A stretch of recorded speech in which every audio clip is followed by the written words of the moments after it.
cycles because of what we have agreed in Nigeria. And this process for parties requires a primary. And we lose sight of this primary and only remember it at the point of election. But the truth is, this is a game that is played. Now, many people have lost faith in the process because, as you can see, the shenanigans that have taken place, some parties have proven not to be based on integrity, not to be based on what is best for the people.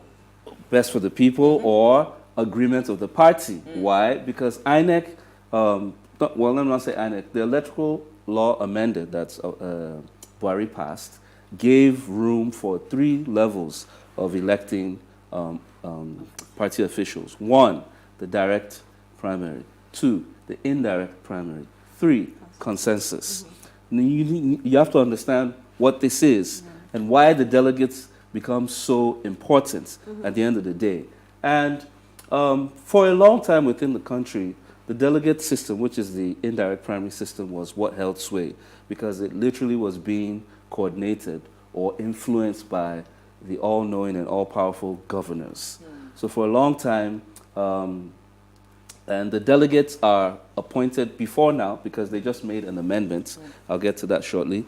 Before now, the delegates comprised of the statutory delegates, which was the current serving public officials from that party, whether you're the president or the vice president, the Speaker of the House, the Senate President, the National Assembly, all the members of your party within the National Assembly, that's the senators and the representatives.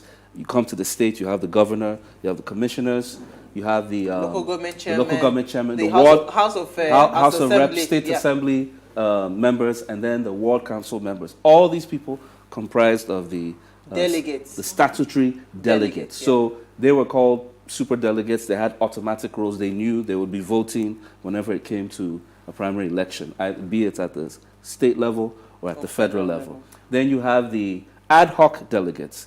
Those were the delegates that were appointed within some form of internal democracy by the party for the elections. And before now, you had about, I think, now, okay, before I call numbers, these delegates come from the states, okay, and the local governments, right? Now, recently, with the Electoral Act that was amended, the president, or let me not call it the president, the House of Assembly did not recognize the super delegates, the statutory delegates. And this came to fore just recently because if they went by what they had passed, all the statutory delegates that were the bulk of the delegates would not have been part of the votes. And that's why there was a quick push to get the president to sign, but the president withheld his signature. And some people debate why he did that. Was that in the interest of the party? Was that in the interest of the Nigerian masses? Or was that in the interest of getting some people out? But at the end of the day, he withheld it. So what it meant was all of a sudden, which some politicians have agreed to, they didn't have to cater to the bulk of delegates, 5,000, 4,000 delegates that they usually would. So it means that Ghana must go would have been like 50 times more. Yes, 50 times more. Now, you can begin to see where the bulk of this funding comes from. Now, what happens, right, is that, okay, let me give you some numbers now. For the APC, currently, with the bulk of the superdelegates out of the way, you have 232,000 ad hoc delegates. That's 3 per local government that will be represented. PDP had about 810, 1 per local government that will be represented. Now, if you take an example for the APC, 1,200 came from the north and about 1,068 came from the south. Now, this is very important because we will get to it where the delegates play their game and why they are so important and why, literally, if you ask a small child, what do you want to be when you grow up? I want to be a party delegate. It's literally a career objective because of how much power you wield. Now, these delegates, remember, they come from the local governments. Like I said, leaders are produced from parties. And sometimes you hear people shouting, oh, our constitution is the problem, our federalism, restructuring. I want to point out where the root of this problem lies. Now, because these delegates come from the local governments, right? So it means that within the federal system, we have 6 geopolitical zones. The Northwest has 121 delegates. The North Central has another 121. The Northeast has 112. The Southwest has 137. The South-South has 123. And the least go to the Southeast with 96. So like I said, a total 127, 1,257 from the North and 1,068 from the South. So on just count alone, if any bloc unifies, they literally will win produce whatever. Okay. So, and that's why you see all these games being played out. Hey, stay with us. So yes, we're getting there. You have to understand this. I understand. So when There's they play problem in yes, that's why I'm telling Elsie that at the polling unit, it's already too late. Let's take a break. We'll be right back. Stay with us.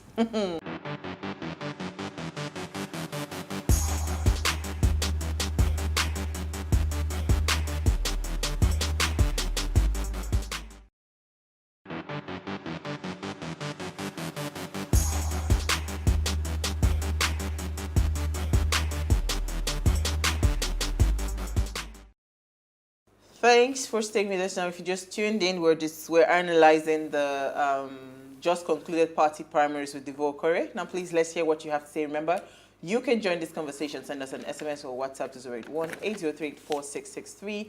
You can also tweet at us at Wayshow Africa1 with the hashtag Wayshow. Okay, so, ladies, there's so much questions to ask. But I already see where the problem is. So my question is, I don't even know where to start with this thing. How then do we start to get the right delegates in this primaries? Because they play the most crucial role in who eventually emerges as, So because now we have delegates that it is based on the highest bidder. Whoever pays highest, that's who they would eventually go and print for. I mean, the story that Elsie took, right? You could even see those ones were not even, but they didn't bother to write. It was somebody that was writing it on their behalf. Yes, So but I'll say something to that. It depends on how the politics you play. Because some believe that it's all about the money. No, it's not always about the money. Now, like I said, there are rules to every game. Politics is a game, meaning, let me put it this way, politics is like football. How you pass the ball determines whether you're going to score or not. Do you have a proper midfielder? Do you have someone who is a proper striker? How you play your game matters. Now remember, some people play their game on account of religion. Yes, sentiments. I wanted to say initially that outside politics being a game and that politics is not logic, I'll repeat this 3 times so that it goes into Nigerians' ears. Politics is a game of consensus and numbers. Politics is a game of consensus and numbers. Politics is a game of consensus and that consensus, you always find numbers. It in the northern region, and you see the numbers there as well. Now, you see, consensus means I might bring competence to the game. I don't know anybody. So if I need the 3 of you on my side, what do I have to do? I have to come and negotiate with you. What do you like? What do you want? What do you like? What do you want? Do you want your trip to Maldives? Or do you want that new car you're thinking about? If that's what appeals to you. Because if I don't get you on my side, you can't get it. I can't win. Consensus. Now, when you get the consensus, you build your numbers. That's what you see, the actions that take place. How you do that defines how you're going to win, which was why you saw many of the southern delegates begin to move around the country to win their primaries. Absolutely. Now, remember, at the time that they were screening zoning, that's what the zoning is also another factor. Now, it was the PDP that enshrined zoning, not the APC. Remember, it was also a gentleman agreement, and at some point it was written down. But can we say this? PDP is just one party, even though they ruled for 16 years. We had other parties who didn't have zoning as part of their party architecture. So you don't have to play it the way the PDP or the APC plays it. You can look for other people who maybe you think alike. And that's why I said, how do you play your politics? In Nigeria, even though we don't like to push those sides, but religion is one of our most heated points of debate, and it's also a major fault line. But the truth is, religion unifies Nigerians. Yeah. So when people say that religious people should stay out of politics, wrong move. Wrong move. Because the politicians know this, which is why what happens every 4 years? They start to visit mosques and churches. They'll go and lay their hands and their legs on them. But you see, we don't play that way, but we should. After religion, ethnicity or tribalism is one of the next second most heated points of connect within this country. And they say, oh, no, don't talk about it. No, do talk about it, because it may just work for you. As you saw in the PDP primary, someone who had said, no, I don't want consensus. No, please, let everybody come out there. Right in your front, he came out in Tambowal, gave up the seats for Atiku, yes, and urged his followers to go in that one direction. direction. Do you think that was at a loss to him? Nope. So how do you play your politics? Who do you have on your team? Thirdly, this is where most of us have been looking forward to: social status and budgeting, funding. You see, when the delegates go for the primary convention, right, what happens is that the aspirants are expected to court their buy-in. How you court? I mean, three of you are ladies here. I'm sure men have come to you in different ways. Some have brought their English to you. There are some that speak our language. There's some speak your language, yes. So can you speak the language of the delegates? Now, what appeals to your delegates? Do they appeal to your vision? Or do they want you to come and tell them how you intend to make Nigerian security safe? Or are they willing to listen to how, and that's where you start hearing, or are they just pecuniary in the sense that, are you taking me out for lunch or dinner? Are you, etc. And across the years, we have seen this cashing out didn't start today. It started a long time ago with the military. And if you remember, I think during the Obasanjo regime, there was a time during the National Assembly, what was his name? Not Nuhuri Badu. The then Gali Umanaba brought out Ghana Must Goes on the assembly floor and said, well, they brought this for us to induce us. Inducement has always been part of the process. The degree is what has changed And the with time. impunity. Yes. Brazen in your face. So now the brazenness is not even in your face. The brazenness is a case of where you have, like in the case of the former VP son, when he gave out 2 million to his own state delegates to become the gubernatorial aspirants. He asked for it back in public and said, so I want my money. Return my 2 million. And when they returned it, he went back on social media and said, they have returned it. Problem. So Okay. So you know what? I don't want this to look like, oh, okay, so we're just having like a long conversation. yes. But at the same time, I mean, I said something initially and you said, oh, it was a wrong narrative. But everything you have said now just goes to say that politics is a game. And there are different ways to win, Yes. which you have rightly established. Whether you are going to negotiate properly or you're taking them for lunch, at least that's the best way to put it, right? It is a game and you have to play it properly. And if you look at what has happened so far, it is plain to say those who have won right now are those who have played the game and played it right. Yeah. Yes. Right. And all I was trying to point out is that I can see clearly how this guy was close in his own game playing, regardless of what everybody has thought about him. Okay. However, to take this conversation forward, if we're going to get delegates in right, because I think that, like you said, a lot of the conversation we've had on this show and other platforms too that are having this conversation is making us aware of these things. Where do we start from as a people? Because this has happened. We are not going to be able to make any difference for APC, whatever they're going to choose, whether it's direct, indirect, consensus. We cannot do anything right now. But where do we start from? Okay. Now, that takes me to answering what I actually mentioned was the wrong narrative. You see, because the two major parties have played such a invasive role in our lives, okay? PDP, APC, they stand like big elephants. But remember, these parties, how many people in these political parties at the end of the day? We're 200 million. And if you check the history, you mentioned voter apathy the other day. Nigerians literally have lost hope in the electoral process because with each administration, Nigeria gets worse. But the point is, it is not true that that is the only way the game can be played.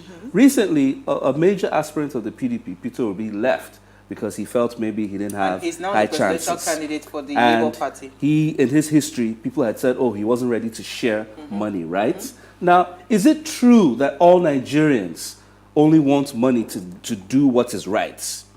Is it true? Because there are two phases to this. Remember, the party primary produces the aspirants, the yeah. candidates which we will all now vote from.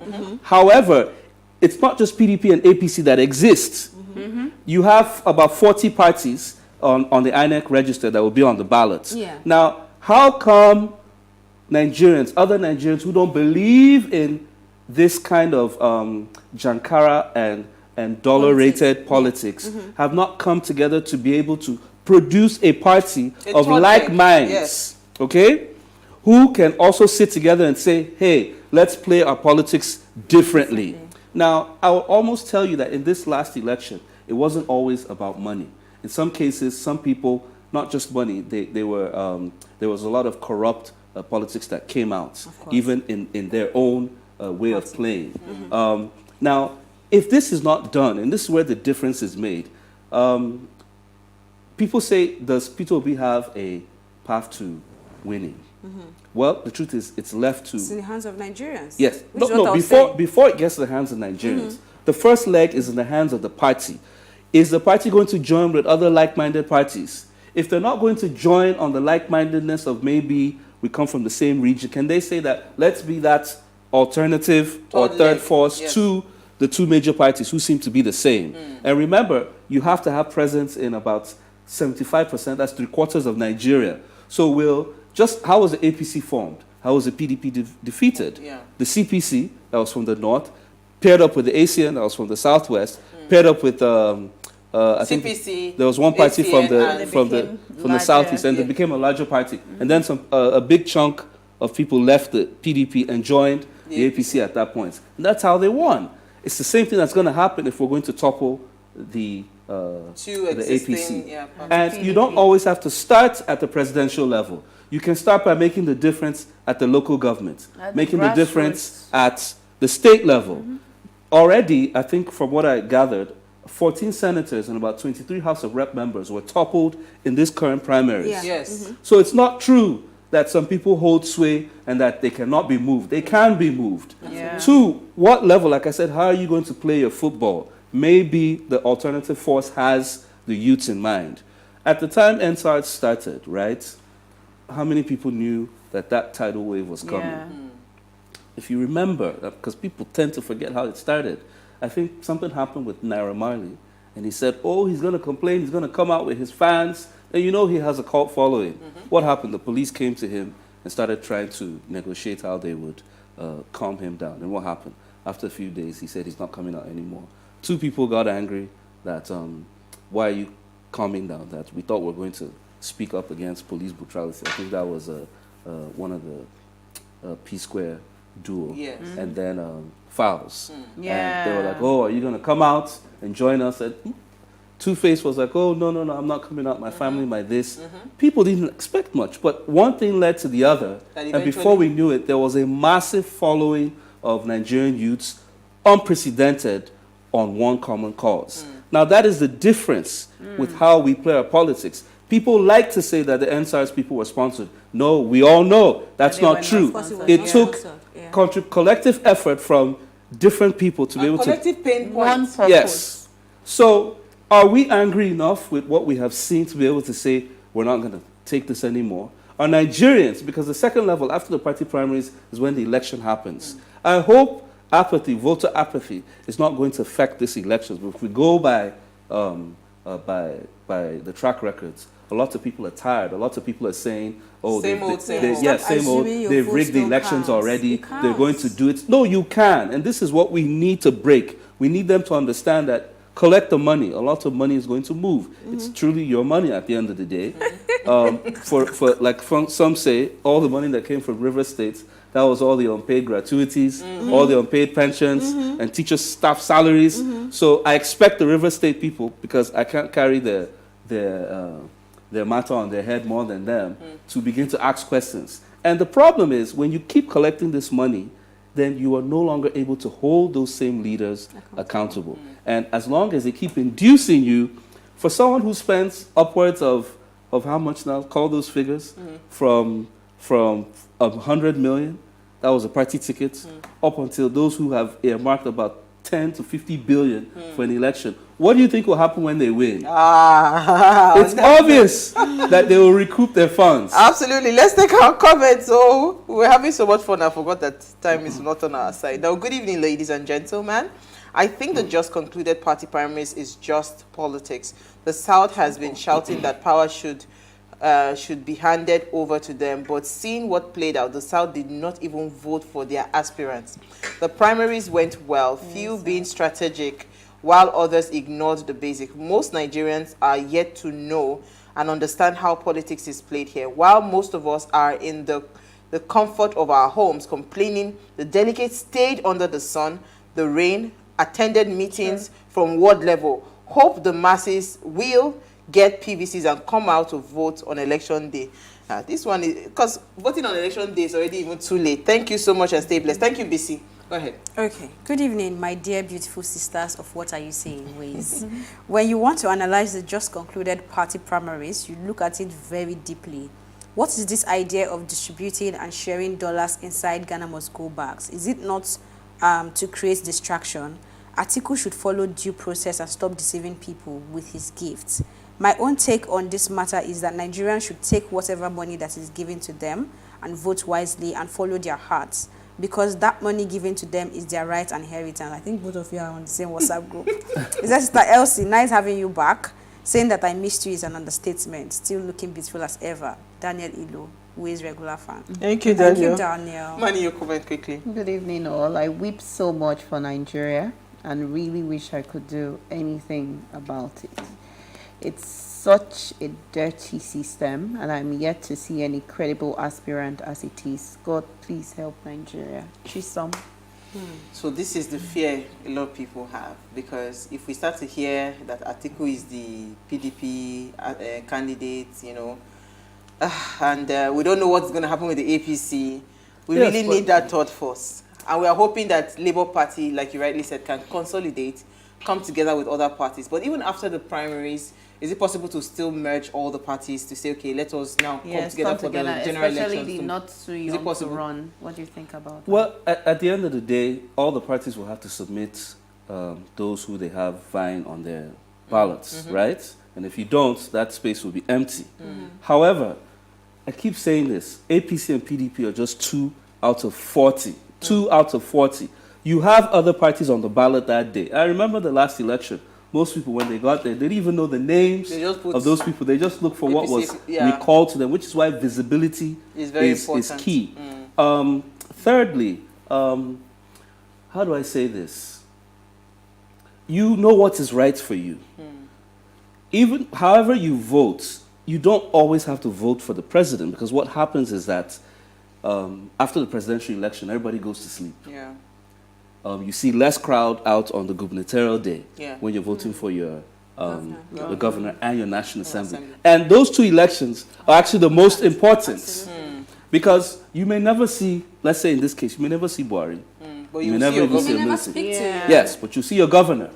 You will see you should be seeing your state assembly members. Absolutely. If not that Nigerians have allowed them to sleep.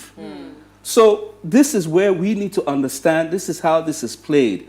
And if you cannot do more than voting that day, please make enough noise to hold your elected state assembly member, your elected Accountable. governor accountable. Absolutely. They are not your masters. They are your servants. They are meant to respond to you when you ask questions. But that's not how we play here.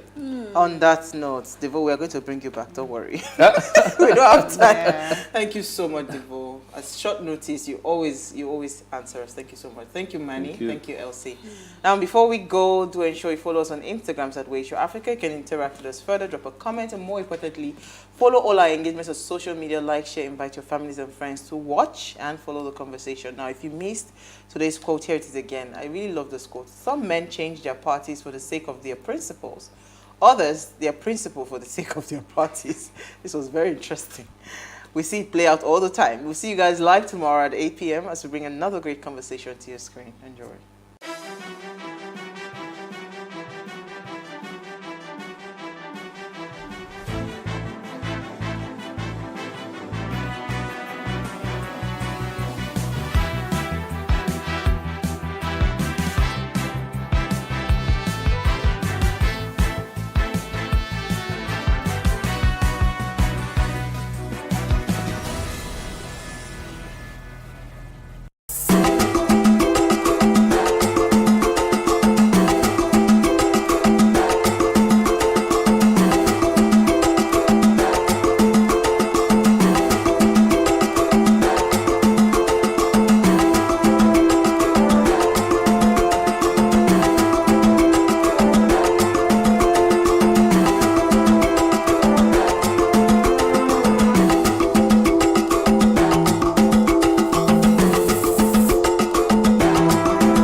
Atiku Abubakar has emerged as the presidential candidate of Nigeria's opposition PDP, but who are those he could face in that election? We'll look at the chances of his contenders this morning on The Breakfast.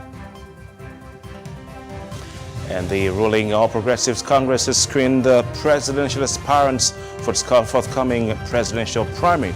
We'll look at what transpired at the screening of the ruling party yesterday. And we have analysis from today's headlines of the pages of today's national dailies and of the press. This and more ahead on The Breakfast this morning.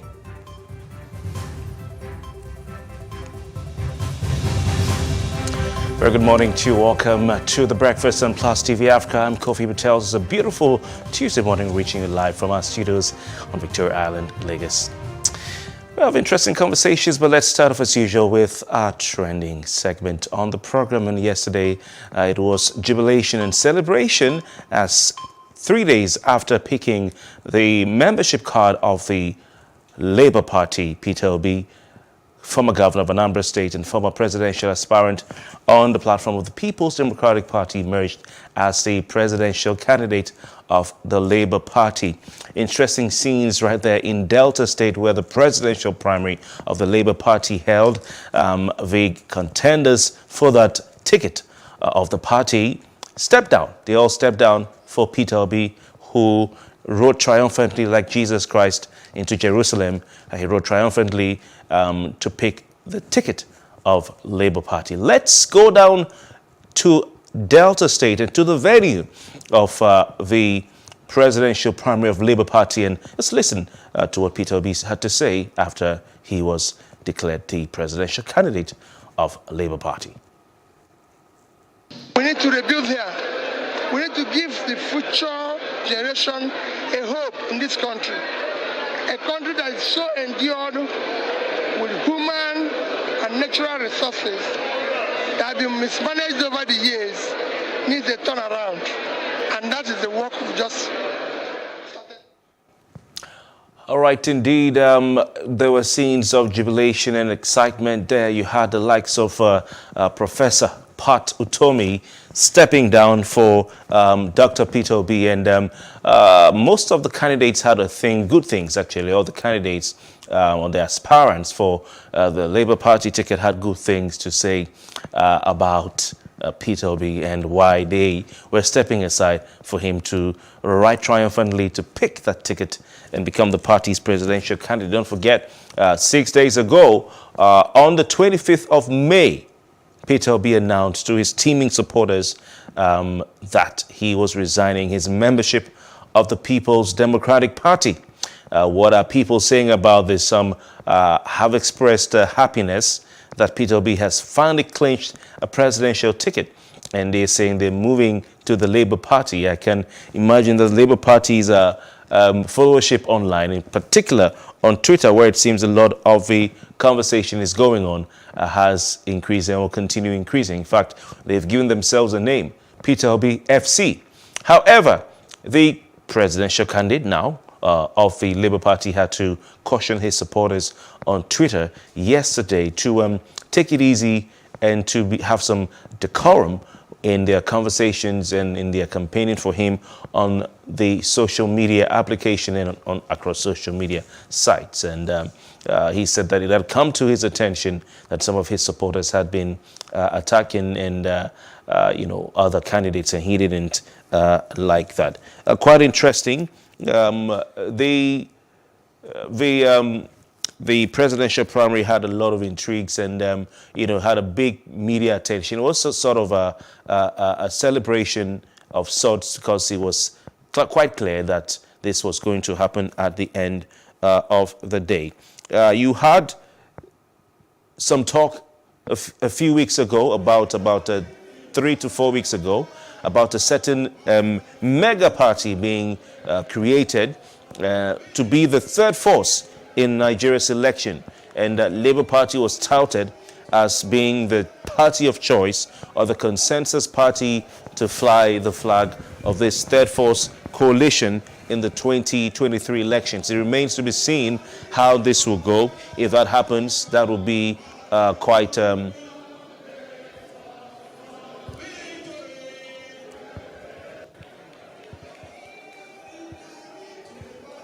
If that happens, that will be quite an interesting one and probably a stroke of genius as far as Peter Obi is concerned. However, some of the political parties like the New Nigeria People's Party had come out to deny involvement in that coalition or that third force mega party as it was called. But it remains to be seen. Names like that of Pat Utomi, Atahiru Jega, you have the likes of Femi Falana and his own movement were said to be part of this mega force or third force, as it's called in Nigerian politics. It remains to be seen whether Labour Party will be eventually adopted. Never say never as far as Nigerian politics is concerned. Never say never. Will the other parties adopt Labour Party? Will they come together to form a third force in Nigeria's politics? What are the pros of the advantages for Peter Obi on the ticket of this party? Well, Labour Party is aligned to the Labour movement in Nigeria. It's actually founded on the Labour movement in Nigeria, and you have the Nigeria Labour Congress having chapters all across the country, across the states in the country. Workers belong to the Nigeria Labour Congress. It is Nigeria's own version of the Workers' Party. And I'm sure that if this is able to, if this can be carried out successfully and Labour is able to take on the responsibility of campaigning for this party, then it might just be a good day for Peter Obi at the polls in 2023. And the man spared no effort, on Twitter in telling his supporters why he decided to join Labour Party. And one of the reasons that he gave was that the party was a workers' party. It looks after the welfare of workers, the working class, and all that. So if that can happen, we see the Nigeria Labour Congress, even the Trade Union Congress, pulling its weight or putting its weight behind Peter Obi and behind this party, then it might turn out successfully for the gentleman. But some people have said that a vote for Peter Obi is a wasted vote. Some have also said that Labour Party does not have what it takes to give Peter Obi the ticket. They've talked about structure. I mean, the party has chapters in every state, but some are saying this party won only 5,074 votes in the 2019 general elections, and asking, why or how such a party should be relied on to challenge the APC that produced more than 15 million votes for President Buhari in 2019, or the PDP that produced over 11 million votes for Atiku Abubakar in 2019. Now, the Labour Party's vote of 5,074 amounted to 0.022% of the votes cast in the presidential elections in 2019. 0.022% of votes cast in the presidential elections in 2019. That's quite minute. And I'm sure if you ask a lot of people, they will not remember who the candidates of Labour Party were in the 2019 general elections. And these are some of the things people are pointing to. However, you have those who said that they are going to galvanize support, especially Twitter base, and that they believe that Peter Obi can do what some people are saying he cannot do, which is claim to presidential ticket. And they've said if you have all the young people, if you have all the people on Twitter, coming out offline, going into the streets, going into the communities, and canvassing for votes for Peter Obi, he just might have a field day at the end of the day. So let's see how it goes right there with Labour Party and Dr. Peter Obi in the 2019 general election. All right, it's been quite a fallout from the People's Democratic Party presidential primary. Of course, Atiku Abubakar has since been elected the flag bearer of the PDP for the 2023 presidential election in Nigeria. Atiku spent the next day, yesterday, going around meeting with some of his fellow contenders for that ticket. in their Abuja residences. I mean, if you're a politician, ranking or leading politician in Nigeria these days, you should have an Abuja resident. He met the likes of Nyesom Wike, whose picture you can see there.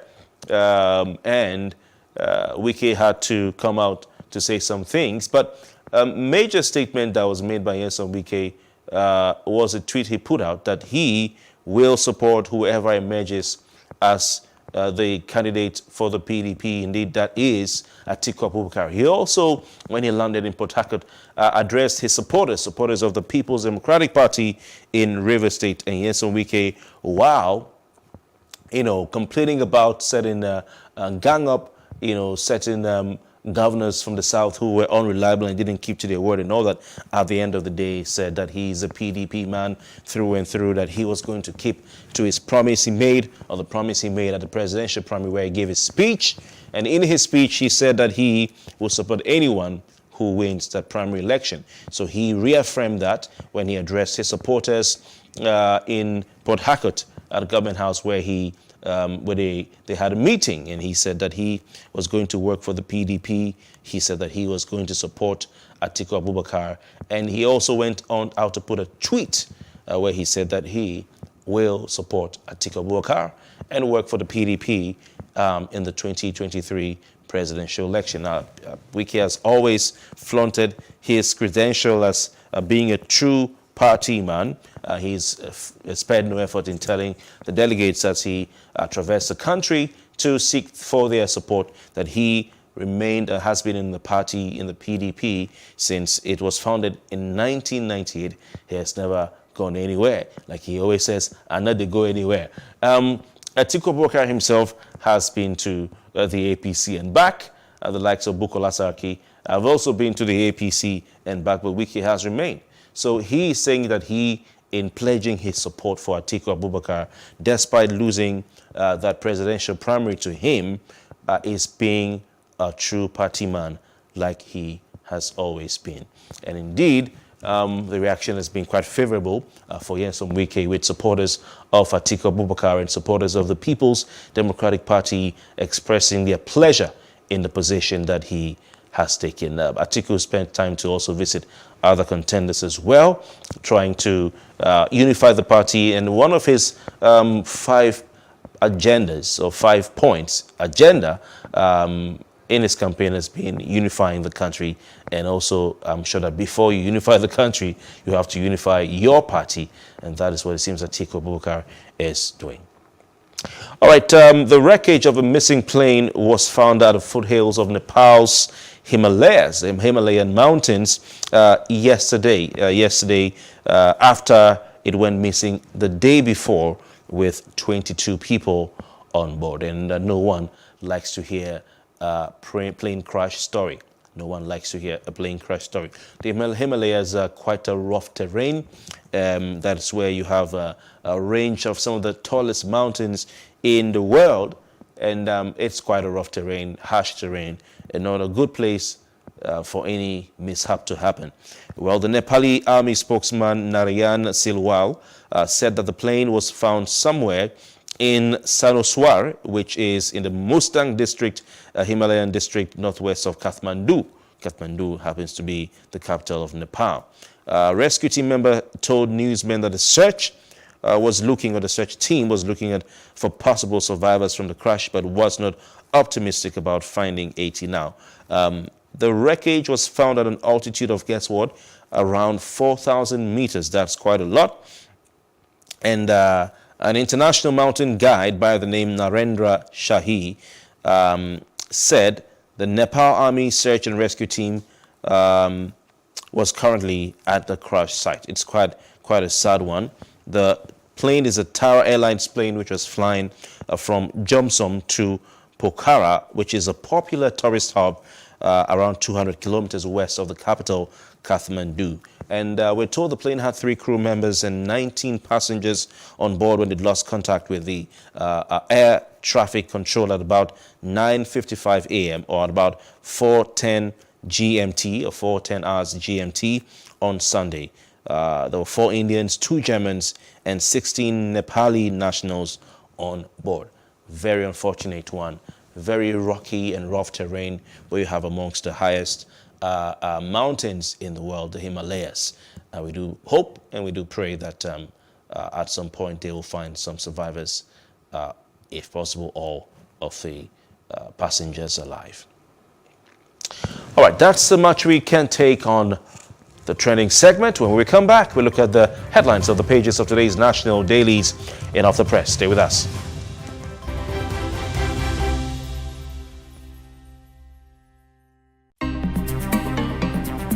Life can be fun and rewarding, but it also comes with some risk. As in business, you win some, you lose some. And that's why you need to be wise in the choices you make. It's like placing a bet. Again, you need to be wise. Wise in choosing an innovative platform with the highest market options and highest odds ever. That's why Winners Golden Bet, the leader in online, in-shop, virtual, and live sports betting, gives you enhanced platforms that offer you the best chances of winning. For betting on live soccer matches, live dog races, and virtual games. Winners Golden Bet is your best bet. Instant payment of winnings guaranteed. Play online or in any of our numerous shops nearest to you. Hey guys, be wise. Play on Winners Golden Bet. Winners Golden Bet, the wise choice. So what are the top decisions that the United States considers necessary that Nigeria must take? I like to think of my interactions as conversations, not interviews. And that's why I say asking questions is both an art and a science. Everyone says in Islam you are allowed to have 4 wives. Is it mandatory? The right question enables answers that educate, inform, clarify, and help you, the viewer, to better understand the issue before making up your mind. Our goal is to reduce from 10 to 2 days the time it takes to register businesses in Nigeria. Join me every week on this station, Plus TV Africa, and gain exclusive access to my conversations. I'm Angela Ajetumobi. Nigeria's Niger Delta region, from where the black gold fuels Africa's largest economy, where the lines between wealth and poverty has never been thinner. Conflicts, poverty, insecurity, and environmental challenges daily confront the region. How can the Niger Delta story be changed for the better? Join Mamode Akuga at 9 p.m. every Friday evening on Plus TV Africa as he probes deep in search of solutions. Inside the Niger Delta with Mamode Akuga, the authentic voice of Nigeria's oil-rich region. How can we have peace without justice? Plus Politics. It's not just another political conversation, it's about keeping you in the know. The relevant interviews, asking the tough questions to those that matter. Get the answers you need. Does it mean that the people who were injured, people who were shot at, those who were involved in that stampede are not going to get justice? It is unfortunate, it is sad that we have a government of deaf and dumb. Analysis from top experts. The last election was not really an election. We feel that Obasanjo has a very special place in his heart for hating Ijaw people. I think it really boils down to 2 things. 1, trust and accountability. Plus Politics, every weeknight at 7 p.m. on Plus TV Africa. I don't joke with my customer service because the Yoruba people will say, where your mouth will get to, your leg will get there. So when they're going to be talking about you, oh, she's this, she's that, you won't be there. So the things they experience, your first impression on a customer would go a long way. I sell fabric. So I don't have to say too many things before you know that this is what I do. So once you have a connection with them, it's easy to get other things from them. So same thing with partnering. We believe business is just, oh, we're signing papers, you're my partner. You need to build something deeper than just paperwork. You cannot be static. You want to grow. You want to grow your business. You want to grow in life. You want to be a better person. And then you're not doing anything. It is important, it is major.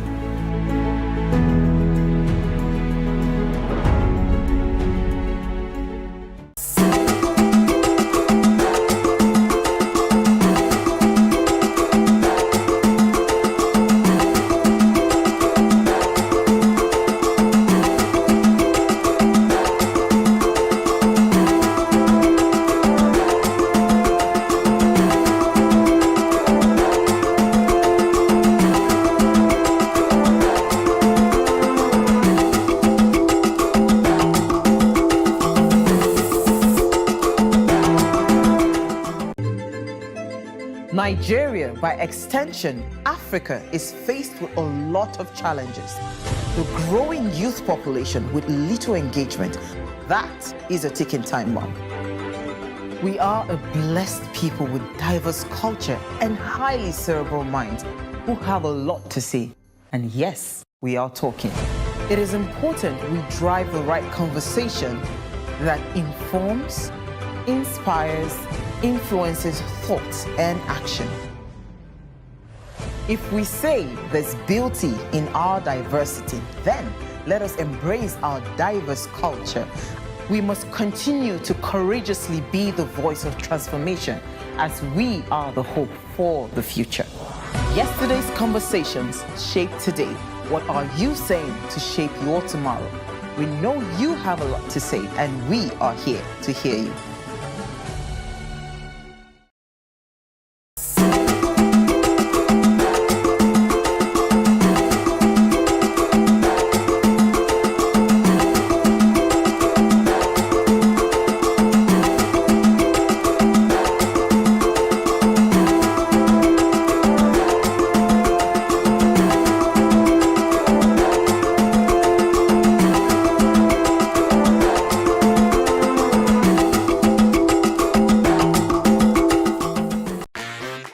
Hello and welcome to Space and Style, a property show designed to connect various stakeholders across the property value chain.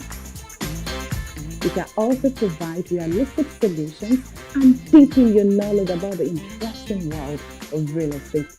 We shall showcase architectural design, interior design trends, lifestyle and real-time property news updates, and the right way to navigate through property development and investment. Join me every week on this channel as I take you through an exciting journey in the world of real estate. Space and Style, 6:30 p.m. on Saturdays and 5:30 p.m. on Wednesdays.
Welcome back.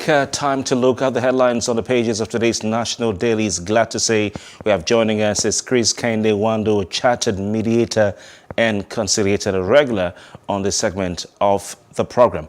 Good morning to you, Mr. Wando. Thanks for joining us. Good morning. Thanks for having me this morning. All right. Let's get into it and look at the headlines from the pages. We'll start with headlines from the Nation newspaper this morning. The leading one there, what Tinubu told APC screening panel by 8. We're told journalists were barred from covering the screening, even though I saw journalists outside at the lobby of the hotel interviewing some of the aspirants. So I do not know, maybe some papers expected to have access into the room. But an aide told the media what the aspirant Tinubu said to the screening panel. The writers to that story, former Lagos Governor Amechi, Umahi, Bakare, 8 others screened, Oshibajo, Lawan, 9 others to face Odigio Yegu panel today. Jonathan not listed. At the top of that front page, EFCC charges Okorocha with 2.9 billion naira fraud. This means that he was arraigned before a federal high court. Titan Trust completes acquisition of Union Bank. While visited Wike, Saraki, Tambuwal by Atiku. Peter Obi picks Labour Party presidential ticket. Details on page 4 and 5. 2023 polls, rising food prices threaten economy, IMF warns. And at the bottom of that front page, Abductors Free Methodist prelate, 2 others, 11 injured in Kogi. Moving over to the leadership this morning, the big one, 2023 presidency, North rallies round Atiku. Gusau presents ex-VP to IBB tomorrow. Wike accuses Southern PDP governors of betrayal. Rivers Governor Ugwuanyi Ikpeazu Okowa tipped as running mate to Atiku. Obi emerges Labour Party flag bearer. Still with the leadership, court returns Okorocha to EFCC custody. Train attack. New video shows Ango Abdullahi's son still in terrorist den. IMF projects 22% inflation rate for Nigeria in 2022. Lord have mercy, we should add 22% inflation. It's quite a scary prospect. APC panel screens 12 aspirants. Tinubu vows not to step down for anyone. Despite presidency's denial, Jonathan may be screened today. That's what the paper is saying. Monkeypox, NCDC confirms 1 death, 21 cases in 9 states, FCT. And FG targets $176 billion from Customs Modernization Project. Those are the headlines on the front page of the leadership. Over to Daily Independent, the big one with a kicker, Atiku's emergence. Pressure mounts on PDP chairman Ayu to resign. And riders, we can't activate that agreement now, says Governor Jimmy Agbaje Kola Ologbondiyan Diron Odemi speak. More from the Daily Independent. PDP presidential primary, some southern governors helped deny region ticket. Wike, some southern governors helped deny region ticket. Wike. Peter Obi wins Labour Party's presidential primary. Gunmen attack Anambra broadcast station, burn vehicles, building. Really, really sad. Maritime crimes threatening opportunities in Gulf of Guinea. That's according to President Buhari. Kidnapped Methodist Church prelate. Others released. Alleged 2.9 billion naira fraud. EFCC arraigns Okorocha on 17-count charge. Well, of course, he has since been remanded in their custody by the judge. APC Presidential Screening Committee gets petition seeking to disqualify Tinubu. Atiku on reconciliation drive. Meets Wike, Saraki, others. And 2023 presidency, Ekweremadu shops for party meets brick wall at APC. Those are some of the headlines on the front page of the Daily Independent. Over to the Punch newspaper, last paper for this morning. It has the big story there with the kicker, presidential primary screening. APC questions Tinubu, Umahi, Bakare, others on foreign citizenship consensus. And the following writers demands answers on bankruptcy aspirants' records with EFCC, ICPC, CCB. Party snubs NDLEA's request for drug test. I presented my manifesto to panel. Boroface and Atiku worthy, but PDP days are gone, says Bakare Buhari to receive screening report. Manufacturers spending on alternative power soars to 425 billion naira. Discos boycotted. I can't be second-class citizen, says Wike. Atiku begins reconciliation drive. Methodist prelate, others regain freedom 24 hours after abduction. Okrocha engages 5 SANs. Court hears bail application today. And at the bottom of that front page, Obi would have been my presidential running mate. Kwankwaso, Lagos sergeant, killed my inspector husband with sword, widow. And Disco's, Genco's, others revenue shortfall rises to 1.6 trillion naira. Let's welcome at this point Chris Kende-Wando. Chris Kende-Wando, thank you very much for your time. Let's start with the stories on the front page of the Punch newspaper, and one that is personal to me. His Eminence Dr. Samuel Kalu Uche, the prelate of Methodist Church Nigeria, his chaplain and also the bishop of Owerri Diocese finally being freed by abductors who picked them somewhere in Abia State day before. What are your thoughts on this? The jarring news. It's good that they've been released, and we thank God for their safety. Some other people that have been picked up and abducted or kidnapped in the past have now had that luxury of being released.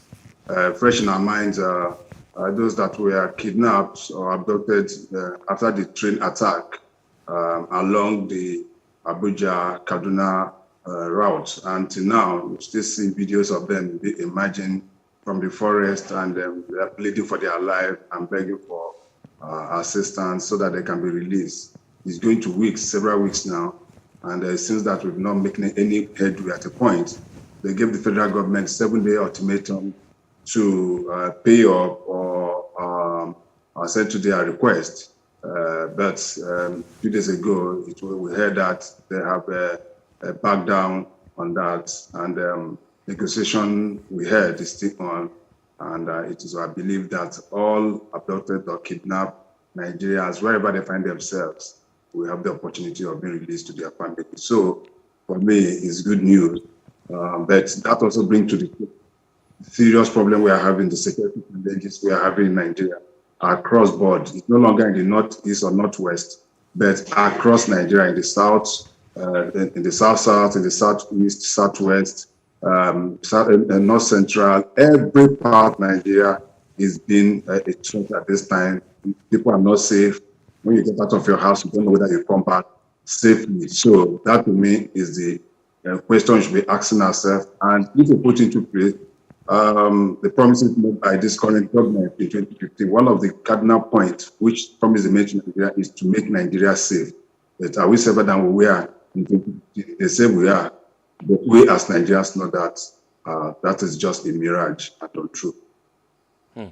The church had started asking its members and all well-wishers for donations when it was revealed that the abductors of His Grace, His Eminence, Dr. S.K. Uche, had asked for 100 million naira ransom to release him, the Bishop of Owerri Diocese, and the prelate's chaplain. What do you think, what does it say as far as you're concerned that the church had already started trying to put the money together?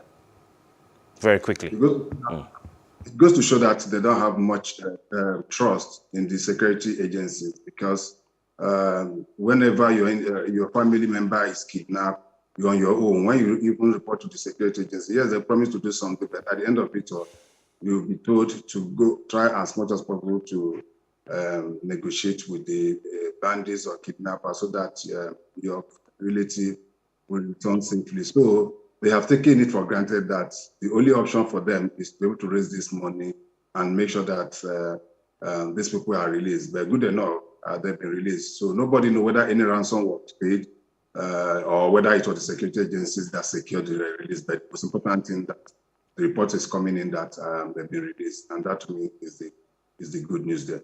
All right. Let's go down to Port Harcourt, where Nyesom Wike, Governor of Rivers State, arrived to a hero's welcome of sorts at the Port Harcourt International Airport, Omagua, and he drove in a convoy motorcade triumphantly, we'll call it, to the Government House in Port Harcourt. One would have expected it would be scenes of sorrow, anguish, and a sober mood. at the government house in Port Harcourt or in Port Harcourt. But it was a mood of defiance. The governor of Rivers State in a defiant mood. He alleged betrayal. He also said that he can't be a second-class citizen in Nigeria. He said that by his performance, and the fact that he was able to take it all the way and take Atiku down to the wire, he had passed a message to them. He was referring to them. What are your thoughts on Wike's, what he has had to say after breaking his silence in Port Harcourt following the PDP presidential primary? For me, it's a good one that Governor Wike finally has come out of the shock of the defeat at the PDP primary in Abuja. Don't forget, he was one of the front runners in that contest. And I listened to some of his speeches. But, I would just say that politically, I thought that Governor Wike is a well-grounded politician and he should know better.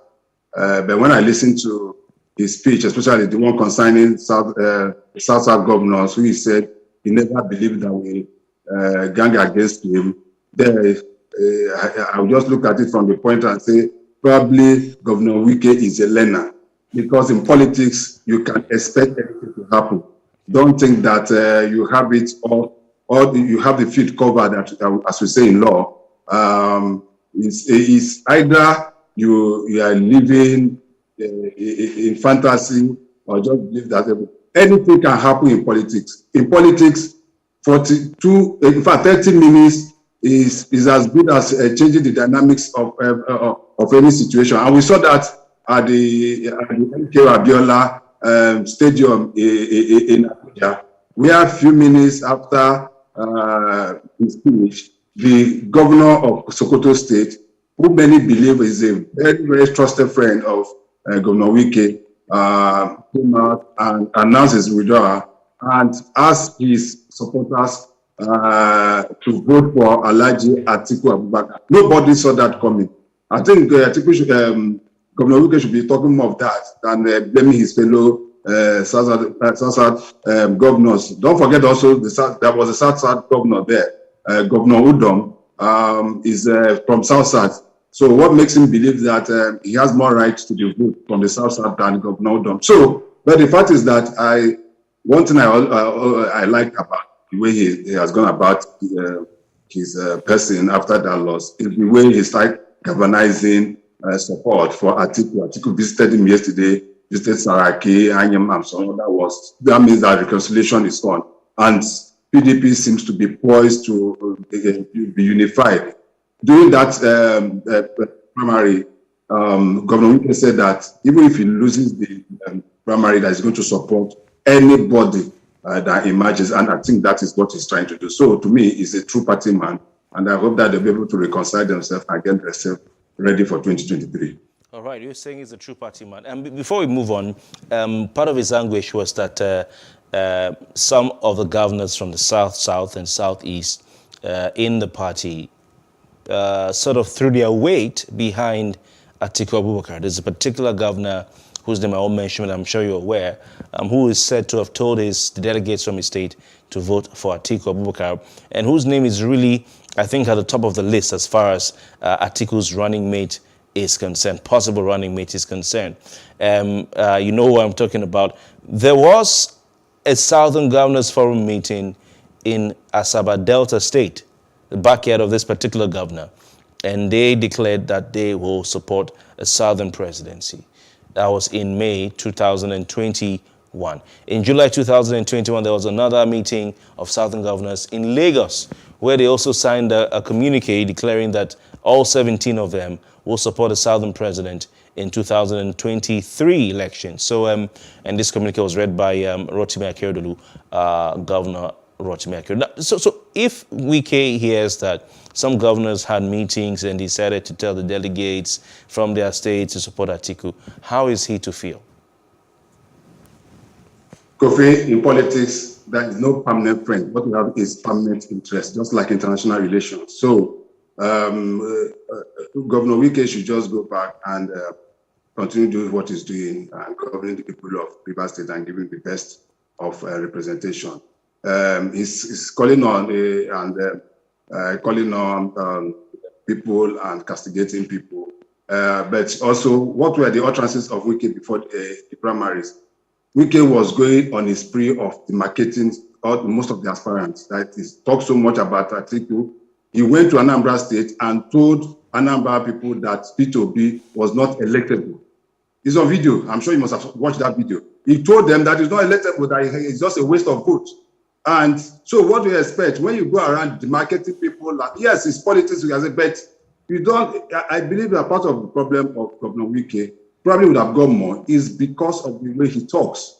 He talks, they say he shoots from the hip. But at times, as a politician, you have to be very, very diplomatic in the way you talk and the way you address people. So if you come out in a way, a manner that people don't seem to trust you and believe that they cannot be able to trust this person, then for me, it's a trust deficit, and that is what happened to him. He has the capacity to be able to win, but he was talking too much and talking down on a lot of people. You saw what he said about the governor of Edo State, Obaseki, before that election. So how do you want them to back him? It's not possible for them to do that. So I thought that he would have just stick to what he can do and what he can be able to present and what he can do for Nigeria, rather than just going around and calling names and making all sorts of. So that in itself counted out. But I believe he has learned his lesson, and next time he'll be able to behave more like an elder as a politician, which he is. He has moved on, as he said, and he went on to say that those that betrayed him, especially from the South, the nemesis will catch up with them. Well, let's wait and see what happened. But the PDP definitely is moving on. I think we should leave PDP and start looking at APC, which is already conducting its own screening now. The drama that trailed the EFCC's arrest of former governor of Imo State, Senator Rochas Okorocha, is quite well documented. It was something close to what we see in the movies. The man has yesterday been arraigned before a court where he was remanded in EFCC custody. We're told that he has engaged the services of not less than 5 senior advocates of Nigeria as the court heard from him. Today he'll be court will be hearing his bail application to see if he will be granted bail to be able to go home to his family. What are your thoughts on that?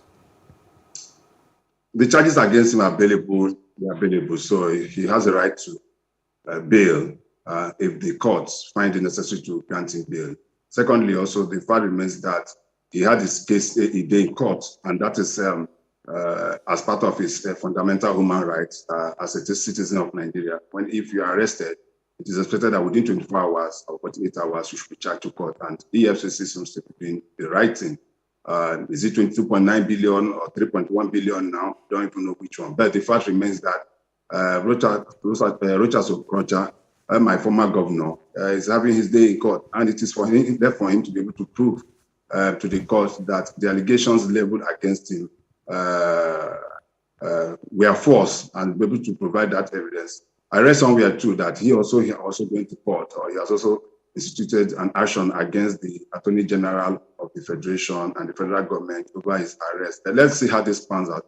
Today, the court will be hearing his case once again and application for bail. And I think that that application, if granted, will allow him to go home today and probably participate in the screening of the presidential aspirant, because the APC has just marked 2 days for that. Yesterday and today, about 12 to were screened yesterday. I think the remaining may be screened today, and that will be it. If he misses that, then I don't know whether they're going to put a special screening time or period for him. If not, that means he's going to be start from the presidential primaries of the APC as it were. But the good thing is that he is having his day in court. But for me, as an Imolite, it is high time that we continue to look at our leaders, and wherever they find themselves, believe that tomorrow there's only be tomorrow. When you are there as a governor or senator or whatever, you believe that you are all in all, not forgetting that tomorrow, we have a saying in my place that Echidime means that tomorrow is pregnant and nobody knows what is going to deliver, whether it's going to be a baby, a girl, or a baby boy, even a stillbirth, nobody's knows. It's only God that knows. So, but it is good that he's been brought to court to answer to some allegation on alleged fraud against my state. And let's see how this goes. I like the way you put it, my state. Nobody's like we say, nobody's dragging your state with you. You can have it to yourself. All right, let's stick with politics. The front page of the Punch newspaper has a little story tucked at the bottom left corner, where the presidential candidate of the New Nigeria People's Party and former governor of Kano State, Rabiu Musa Kwankwaso, is saying that Obi would have been my presidential running mate. The party tried to, woo Obi with some online posts and all that, and the expectation was that he would join them. But people were asking if he joins them, what will happen, because Kwankwaso is there already. And now the man is saying Obi would have been my running mate. Is Kwankwaso crying over spilled milk? And, the man has already won the Labour Party presidential ticket. So what's the hula baloo about? I watched that interview live last night on one of the national TV, and I was just smiling. He's trying to pick Obi, thinking of picking Obi at his VP. Yes, I know that there were talk. He had a talk with Obi. Really, Obi left PDP. And when he was talking, I was asking myself, why will Obi be his VP? Why not him also being the VP of? What gives him the impression that he's more popular than Peter Obi? Or is it because he's the owner of the fact that you are the owner of a party or you set up a party does not necessarily mean that you must be the presidential candidate of that party. And that is the problem we've always had in Nigeria. So for me, it was laughable for Kwankwaso that said, yes, you might say that he's popular, but if I look at it, I don't think that nationally, that's my personal opinion. With the way things are going and the kind of support that is growing for P2P, I don't think that Kwankwaso is more popular than P2P presently. I may be wrong. Yes, he's popular in Kano State, where he was a former governor. Don't forget, he was a former governor, he was a former senator, he was a former minister for defense. But that in itself does not necessarily make him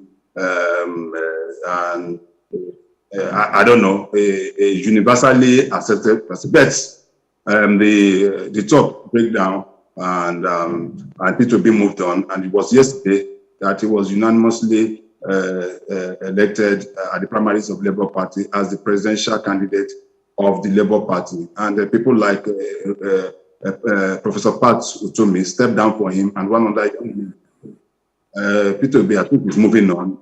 He's holding the flag of Labour. And let's see how ANPP also comes.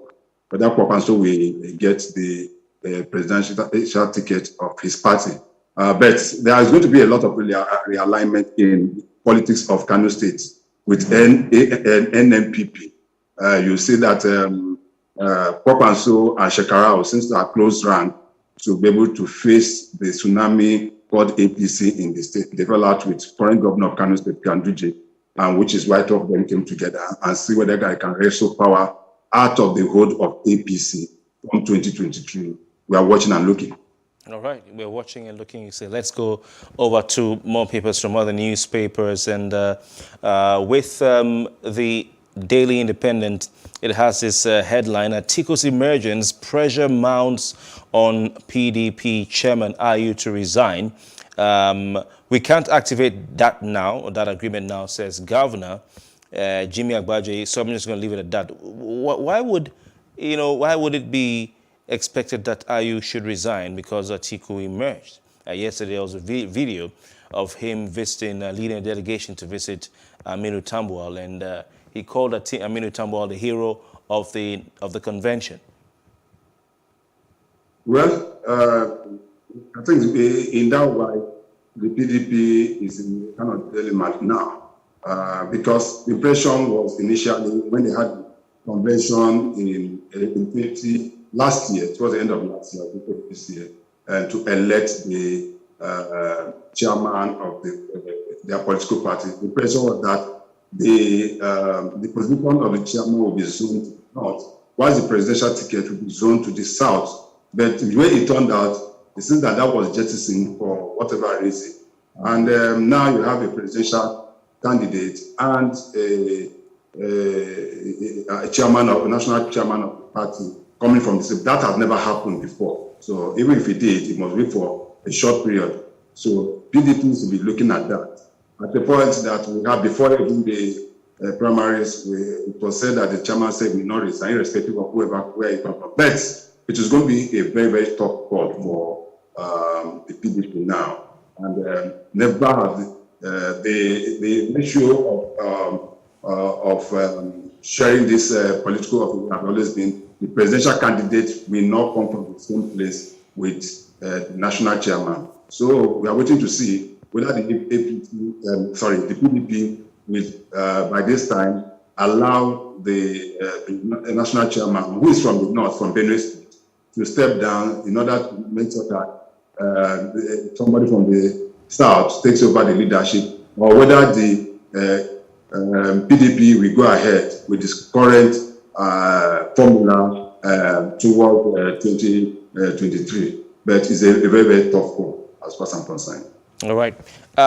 Your kinsman, former deputy, your kinsman and former Deputy Senate President Ike Ekweremadu, he's shopping for a new party, according to what we hear. And we're hearing he's met a brick wall at APC. So we have a headline from the Daily Independent. Ike Ekweremadu shops for party meets brick wall at APC. It was quite a surprise to see that he could not make it in the PDP in Enugu State. We also were equally shocked to see what happened to Yinaya Abaribe, the two ranking senators and two leading politicians from the Southeast. Your thoughts on the political fortunes of Ike Ekweremadu, having to leave the PDP and trying to join the APC and still finding it difficult? Is it over for him? It's just a conjecture. I don't know whether that's true. You know, in the press, we media guys, journalists have a way of grabbing and seeking attention to our papers. It's just for easy reads. I don't see Ike Ekweremadu moving or going to pick up the ticket of APC. Don't forget that APC they've had their own primaries, and they've already picked their candidates for senatorial seat and even for governorship. So I doubt that. Yes, he made a big wall. He contested for the governorship of his state, and he lost. And I also believe that senatorially also he lost, and that has been it.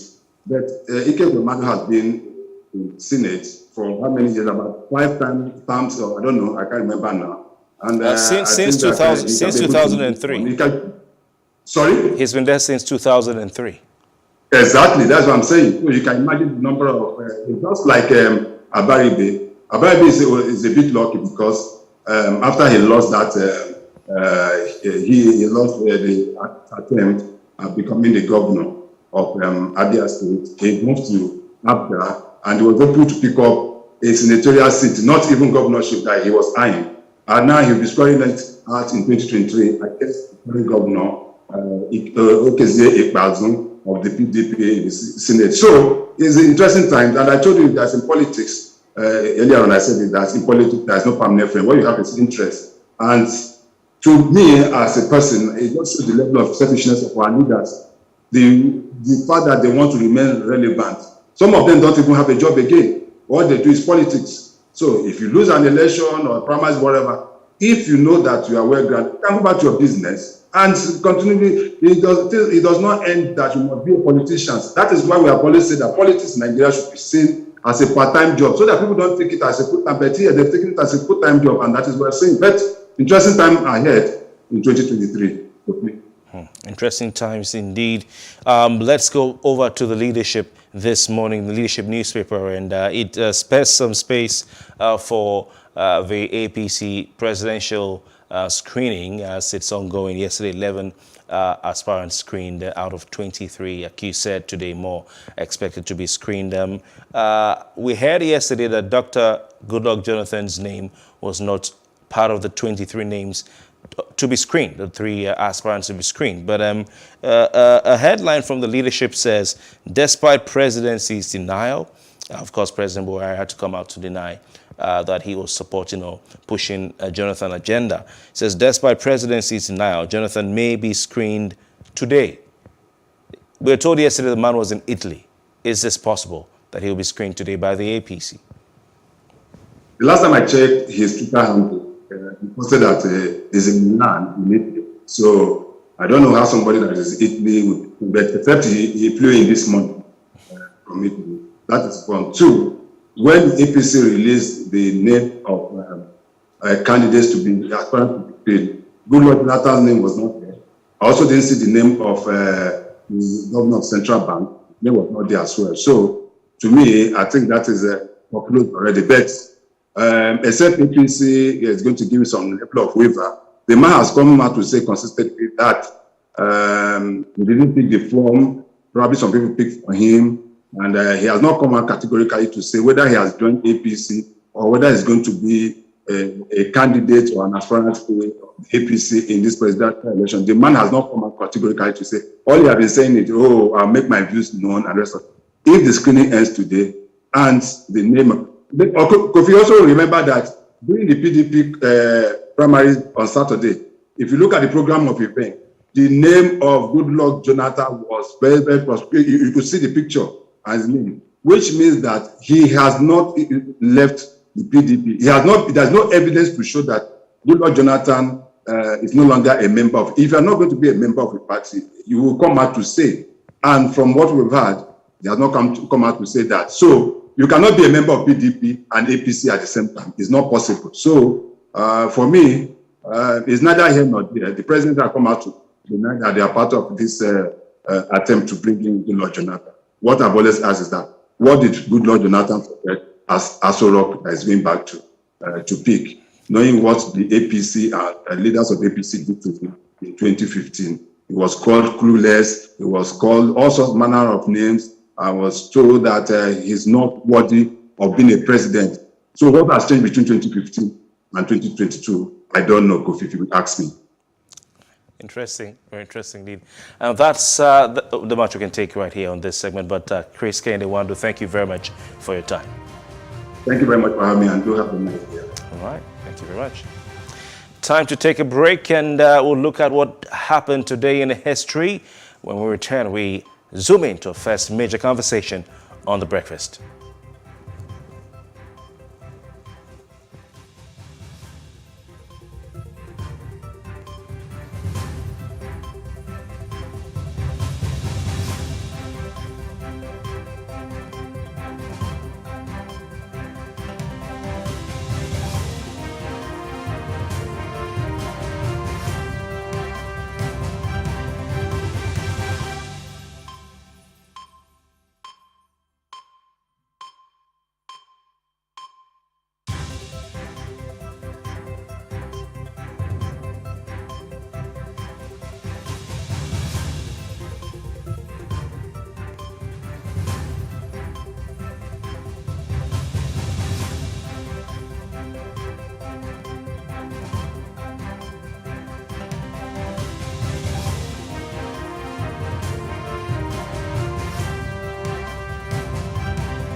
businesses in Africa can be very challenging.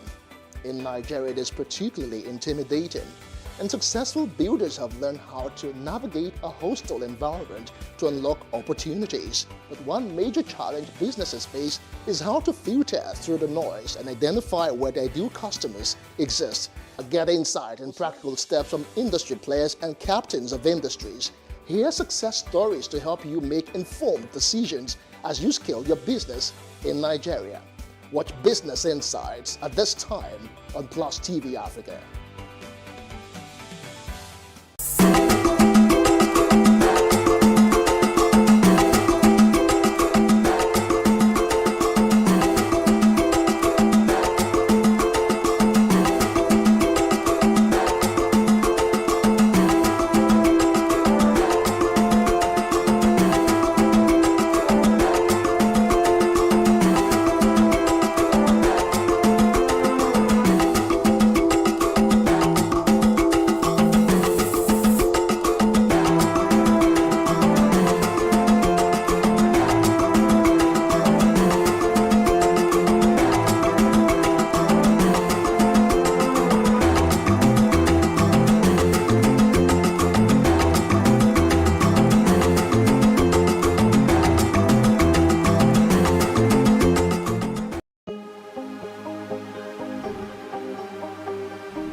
for upcoming artists to blow in Nigeria.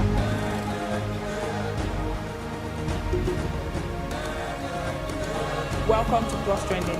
I am Bookie November, your host, saying thank you for joining us on today's episode. Welcome back. It's tea time on Plus TV Africa. Practice makes perfect. I'm not perfect yet, but I'm a lot better than I used to be. He's a king. He's entitled to marry 100 if he wants to.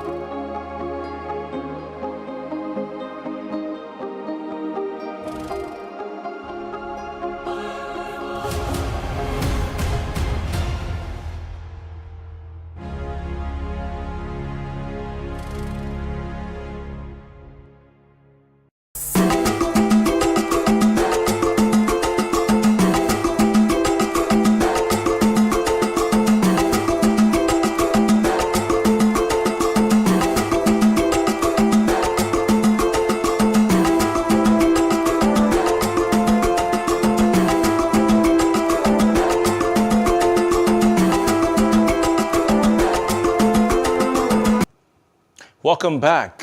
Still the breakfast on Plus TV Africa with Haji Atiku Abubakar emerging as the presidential candidate of the People's Democratic Party for the 2023 general elections. The attention of Nigerians has now turned to other political parties as they elect their candidates. The new Nigeria People's Party has Senator Rabiu Musa Kwankwaso, former governor of Kano State, while the Labour Party has elected Dr. Peter Obi as its presidential flag bearer.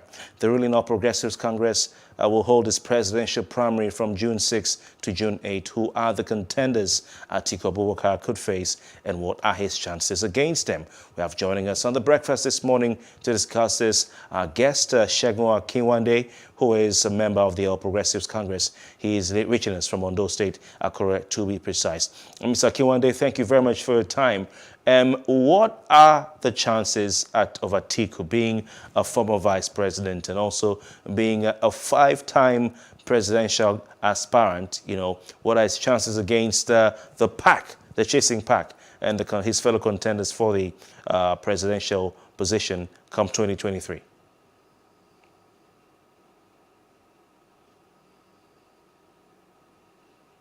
Mr. Akinwande, can you hear me, please? Yeah, like you rightly said, what are the chances? Absolutely, I can hear you loud and clear. All right, please go on.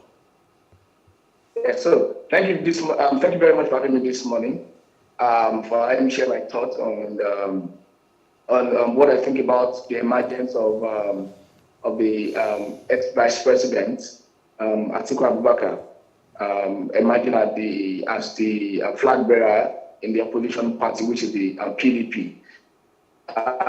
For me, Atiku has been in the front corner of politics since 1993. He has been coming up wanted to be the president of the nation in 1993. So he's a big wig in the politics, and because for him, I say big congratulations to him. But there's nothing to be afraid of. That's the truth. There's no reason why the All Progressive Congress should be afraid of the emergence of the ex-vice president. Yes, of course, he is the first to reckon with, considering what he has done in the politics, considering how he has moved even till now. So if it's emerging as the presidential candidate of the party, it may very well that he knows how to sweep the carpet. But for us, it is not just about sweeping the carpet, it's about bringing the nationality to the front corner and solving it.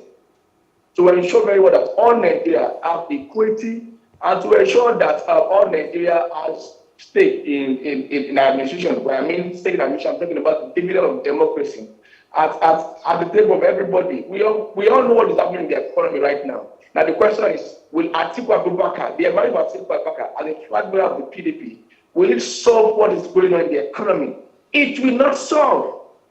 It will not solve. You agree with me that his principal, the former president of the Federation, Obasanjo, said categorically speaking that Atiku, the amount of money Atiku has stolen in Nigeria is enough to feed over 300 million Nigeria for over 400 years.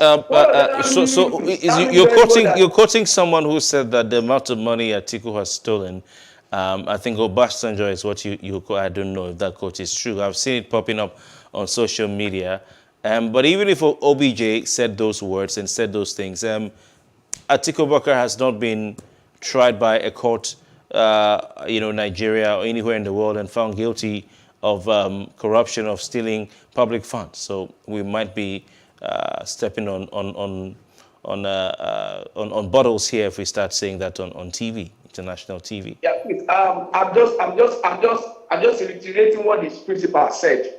I'm reiterating what his principal said. Now, who best knows his family? Who best knows his family? If not, someone in the family. Who best knows a child? If not the father or the mother. I'm only saying that we don't have anything to prove it.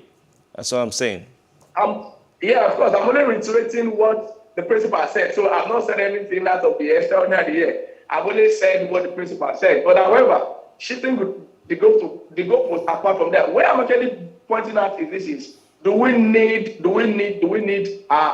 Atiku Abubakar as the solution to Nigeria at this time? I feel very well that is the question for Nigeria to actually answer. But where I'm going on is Atiku Abubakar is a good ticket for us. We have always, the All Progressive Party has always taken him as a baby, when it comes to the winning and co. It happened the last time when the president, PNB, President Muhammadu Buhari, has always swept him off the carpet number of times. I've told you, he has been in politics, active politics since 1993, and we have always shown him who is superior when it comes to leading the nation. So it's emergence. I said big congratulations to him. I tell you, he's a big media. I said big congratulations to him, but nonetheless, there is nothing to be afraid of. Is there anyone in the All Progressives Congress who has the pedigree? You don't need to mention names if you don't want to, but are there candidates, let me put it that way, in the All Progressives Congress as we speak, aspirants who have the pedigree to match the pedigree of Atiku Abubakar? Now, you agree with me that as of today, numbers of credible, numbers of competent, numbers of impactful, influential, and even inspirational candidates has come out to lay out their own cards on the table, saying that they want to go for that. When they picked up this presidential form, and yesterday, you agree with me that as yesterday, we have one of the big wigs in our party who has done the screening, successfully done the screening. It was done and dusted. So for me, there are numbers of credible, competent, impactful leaders in the party who have shown interest, and I'm very, very sure that there is no one of them who is competent enough to lead the nation. All of them are competent to lead the nation. However, just that we have some that might be at A, some might be at B, some might be at C. But I'm talking about their level of impact. Yes, there are three things that defines a leader: impact, influence, and inspiration. These categories of presidential aspirants have been, they have shown these categories of leadership, and why they are at the forefront of politics. So for me, I might not be able to mention a name categorically because we are waiting for the outcome of our primary as stated by the party leadership. So anyone that comes out, anyone that finally becomes the flag bearer of the party is big enough to actually lead the forefront of the democracy. All right. So you've categorized it just like some categorize musicians in Nigeria to A class, B class, and C class. But when we talk about pedigree, Atiku has been taking a shot at the elections now 5 times. I don't know how many of the aspirants in the APC have ever had a shot at that seat.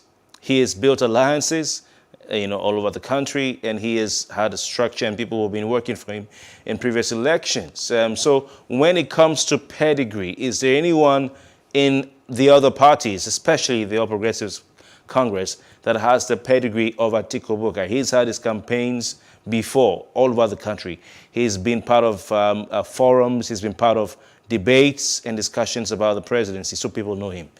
Is there anyone in the APC and who has that pedigree? Like Reddy said, that Atiku Abubakar is a big wig, when it comes to Nigerian politics. And is there anyone in the party, in our own party, who has the same pedigree? Not just who has the same pedigree. I won't put some of our A-list as someone who has the same pedigree, but people who has more pedigree. There are 2 categories of people. Is either you say the same category or more category. We have people who have more category or more pedigree than this candidate you just mentioned. For me, I'll just give a critical analysis. Look at Nigeria, for example. While Nigeria was suffering from recession, when Nigeria was suffering from recession, and when Nigeria actually had this issue of pandemic and co, you can see the vice president, president of Yemi Osinbajo, coming out at the front border, taking economic issue very serious. This is someone who has been at the forefront of the social intervention plan. You can see what is actually happening in the rural urban electrification plans also too. These are the people that they have shown their pedigree. They have shown what they can do. They have shown what they are made of. Like I said, I mentioned that time. I said there are 3 ways to measure a leader. I said impact, influence, and inspiration. These are the 3 things that actually tells you that every of the aspirants, now this is it, every of the aspirants, not just Professor Yemi Osinbajo, has proven in time being that they have more pedigree than Atiku Abubakar. What about Lagos State, for example? Look at the GDP of Lagos. Lagos has a GDP of over $330 billion. Having about 20 million people. Lagos is far more than 3 or 4 countries together. I'll give a critical analysis. Ondo State, for example, has a GDP of $8.4 billion. Ekiti has a GDP of $2.7 billion. Sao Tome and Principe has a GDP of $400 million. Gambia has a GDP of $1.7 million. It means if you compare Sao Tome and Principe, Gambia, they are not. If you compare them together, they can't even measure at par with Ekiti, talking of Ondo State, and talking of Lagos State, which is a country on its own. So tell me, who is more or who has more pedigree than Atiku Abubakar? These are people that they have shown without being. They have shown in time past. They have shown in recent times why they can be at the forefront and why they can always sweep Atiku candidacy at the carpet. We need a leader who has shown in time past. We need a leader who has been at the front burner of Nigerian issues. We need a leader who has seen it all in governance. Okay, all right. Let's look at. We'll come back to the All Progressives Congress, but let's look at the presidential candidate of the Labour Party, Dr. Peter Obi.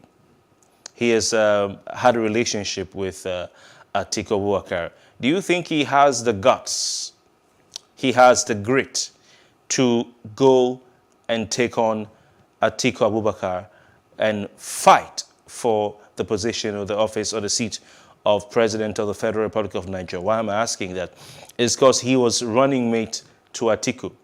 When Atiku declared, Peter Obi went and sat down there and smiled. When Atiku emerged as the flag bearer of the PDP, Peter Obi put out a tweet and congratulated Atiku and called Atiku his leader and elder brother. Can Peter Obi take Atiku on? Now, you agree with me that it wasn't only Peter Obi that congratulated Atiku Abubakar. Even Bola Ahmed, Asiwaju Bola Ahmed Tinubu also congratulated Peter Obi. And all Nigerians, every elder statesman also congratulated him. So for me, congratulating him does not mean that you can't run against him.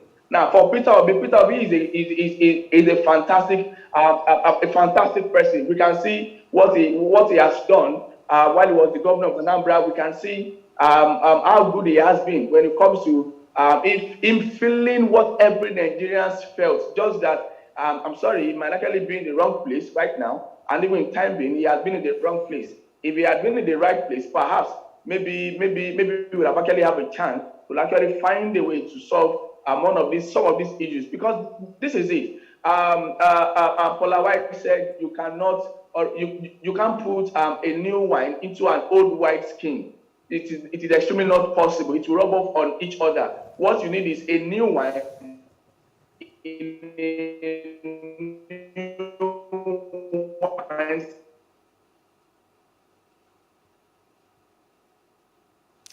Okay, Segun Akinwande, seems.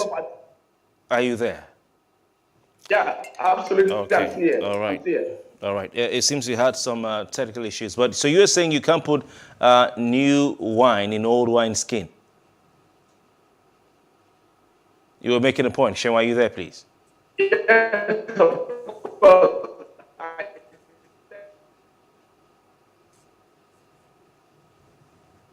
All right, we're having some technical difficulties with our guest there. Segun, can you hear me?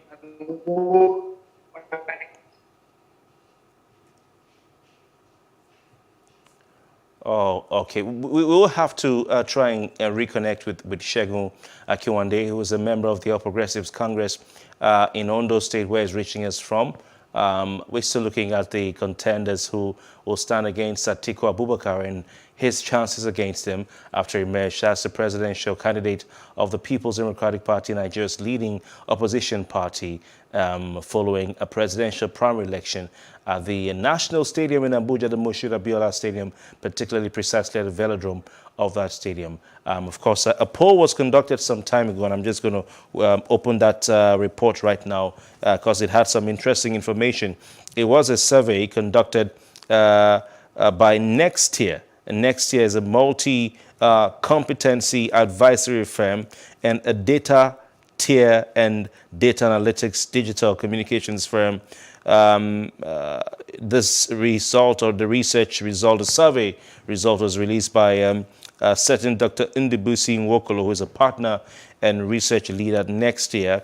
It said that the duo of Vice President Yemi Osinbajo and former Anambra State Governor Peter Obi, who then was of the PDP, now LP, emerged the most preferred presidential aspirants ahead of the 2023 elections. Now, the survey, they said, aimed to gauge Nigerians' preferences for presidential candidates to understand the challenges that they would like the next government to address promptly, and also to decode how ethnic and gender biases would inform the next election. So it was judged across 467 responses that the most preferred candidate for that position of president in Nigeria were Peter Obi and Yemi Osinbajo. Peter Obi scored 46% from that survey. Yemi Osinbajo, 28%. Bola Tinubu, 7.5%. And Atiku Abubakar, 3%. All right. He also said the most preferred candidates for vice president were Aminu Tambuwal, who scored 28% in that survey. Musa Kwankwaso, 19%. Peter Obi, 16%. Bukola Saraki 6.9%, Nyesom Wike 6.4%, and Yemi Osinbajo 5.8%. I'm sure the candidates who emerge at the primaries of the various parties will not be looking at this poll to elect their running mates. They'll have different dynamics that will inform who they pick or select, rather, not elect, select as their running mate. But, polls are polls and surveys are surveys, and you can't ignore them. However, historically in the country, we've always had a match with the results in reality when compared to the outcome of surveys of polls that have been conducted. But I'm sure if you ask next year, they will tell you that this is quite a reliable survey that they conducted. Quite interesting. I do not know if we have a guest back on the line. Okay, I'm told we have Shewa Kewande back on the line with us. Shewa, you were saying, you're making a point rather before the internet interrupted the conversation. Yeah, Please. Thank you very much. Can you hear me now? Loud and clear, Shewa. Loud and clear, Shewa.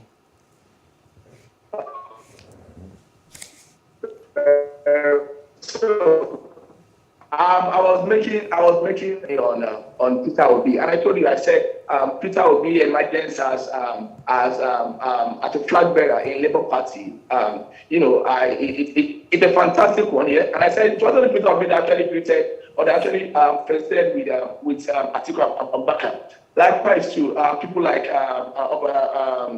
Bola Ahmed Tinubu, Asiwaju Bola Ahmed Tinubu, and other men in Nigeria also graduated. I also graduated him too. So for me, the main point is this: for Peter Obi, he's a fantastic man. I tell you, he's a fantastic man. He has more knowledge about the economy.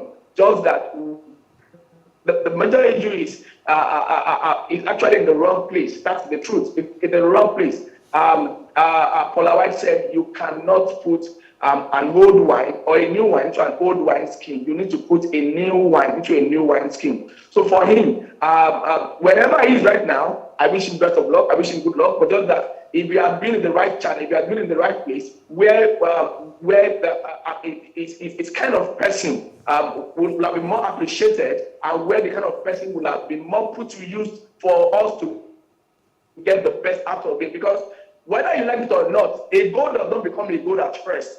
Golds are always rough until when they pass through fire, or when they pass through fire, then they finally become gold. Why? While they are passing through fire, impurities have to be pushed out. So if Peter Obi has to be as been in the All Progressive Party, perhaps maybe the fire removing those impurities in him will have been pushed on him, and he will have been a refined man, like what Nigeria really wants. So for us, he's a fantastic man. Like I said, he did a lot of great things while he was the governor of Anambra, of course. And after he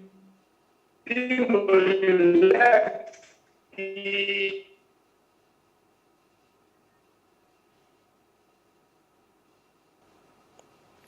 We sincerely apologize for the interruption there. Our guest obviously having network issues. It happens from time to time. We'll try our best to reconnect with him. But we're still looking at the contenders and those who Atiku Abubakar could possibly face in the 2023 presidential election, having emerged as the presidential candidate of the People's Democratic Party. The attention of Nigerians has now turned to the processes in all these other parties. Currently, the All Progressives Congress, the ruling party in Nigeria, is in the process of screening its presidential aspirants. Yesterday, 11 of them were screened. Look at that more in depth with the next guest. But who are the leading contenders? In the All Progressive Congress, you have the likes of Rotimi Chibuike Amechi, former governor of Rivers State and former Minister of Transportation, who resigned because he had to do so in order to focus on his ambition to be Nigeria's next president. How does Amechi stand against Atiku Abubakar in terms of credentials, in terms of qualifications, in terms of performance, and in terms of perception? How does he stand? We have former governor of Lagos State, Bola Ahmed Tinubu, who is also a leader of the All Progressives Congress, a leading aspirant in that race. Vice President Yemi Osinbajo is also there as well, still from the All Progressives Congress. Now, these are some of the leading names we can talk about. We have the Southeast block of the All Progressives Congress, the likes of Governor of Ebonyi State. You have the likes of Rochas Okorocha, who is cooling his heels right now in EFCC custody. You have the likes of former Governor of Abia State, Orji Uzor and co. These are some of the names in the All Progressives Congress. Of course, we can't forget Rabiu Musa Kwankwaso of the NNPP, who is there. And as we have mentioned, Dr. Peter Obi of Labour Party. Well, time will tell how they will perform against Atiku Abubakar on the day of the election. We're counting down to the end of the primaries. The All Progressives Congress will hold its primaries between June 6th and June 8th. And of course, we're going to see other parties also have their primaries. And then we'll get into the campaigning period. And this will be a longer campaigning period or campaigning season than we had in the last election. Therefore, I'm sure we'll have enough time to assess the offer, the manifestos, and the prospect of the various candidates. That's the size of our first major conversation for today. We'll take a break. And when we come back, we look at the All Progressives Congress and its ongoing screening of its presidential aspirants. Stay with us.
Can we have peace without justice?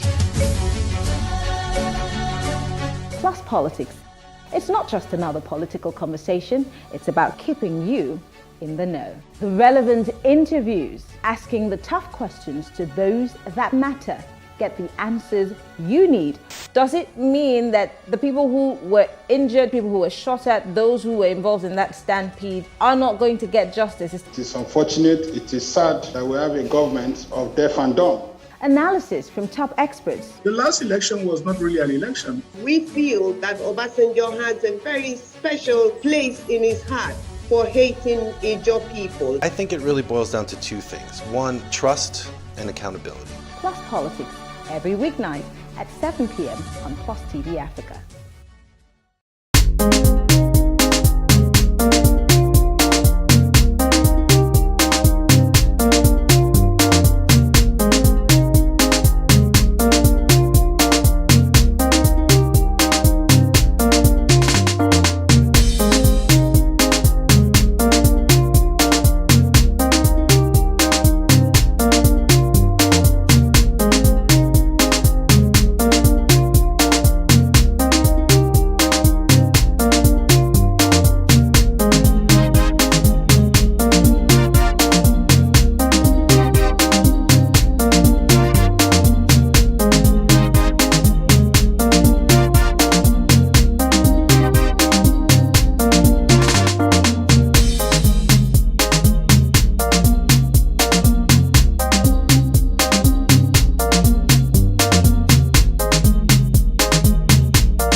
kids. Parents should stop playing God. The internet is actually using the people. But when you are looking for money to help other people, then it becomes easy. Don't rush into marriage. I always say this. You rush in, you rush out. Family is the bedrock of every society and the essence of life. On Today with John and Helen, we dig deep into family values in every sense of the word. Join us every Saturday at 9:15 a.m. on Plus TV Africa, DSTV channel 408. With you, we play a part in strengthening the values passed from generation to generation.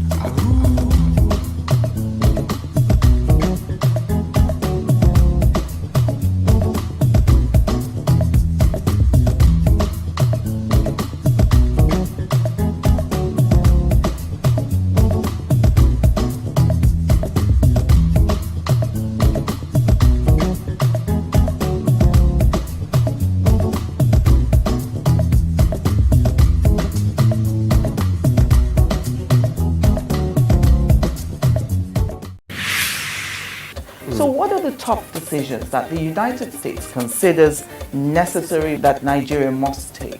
I like to think of my interactions as conversations, not interviews. And that's why I say asking questions is both an art and a science. Everyone says in Islam you are allowed to have 4 wives. Is it mandatory? The right question enables answers that educate, inform, clarify, and help you, the viewer, to better understand the issue before making up your mind. Our goal is to reduce from 10 to 2 days the time it takes to register businesses in Nigeria. Join me every week on this station, Plus TV Africa, and gain exclusive access to my conversations. I'm Angela Ajetumobi. Nigeria's Niger Delta region, from where the black gold fuels Africa's largest economy, where the lines between wealth and poverty has never been thinner. Conflicts, poverty, insecurity, and environmental challenges daily confront the region. How can the Niger Delta story be changed for the better? Join Mamude Akuga at 9 p.m. every Friday evening on Plus TV Africa as he probes deep in search of solutions. Inside the Niger Delta with Mamude Akuga, the authentic voice of Nigeria's oil-rich region.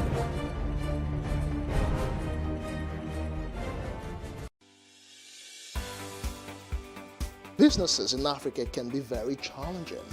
In Nigeria, it is particularly intimidating, and successful builders have learned how to navigate a hostile environment to unlock opportunities. But one major challenge businesses face is how to filter through the noise and identify where their ideal customers exist.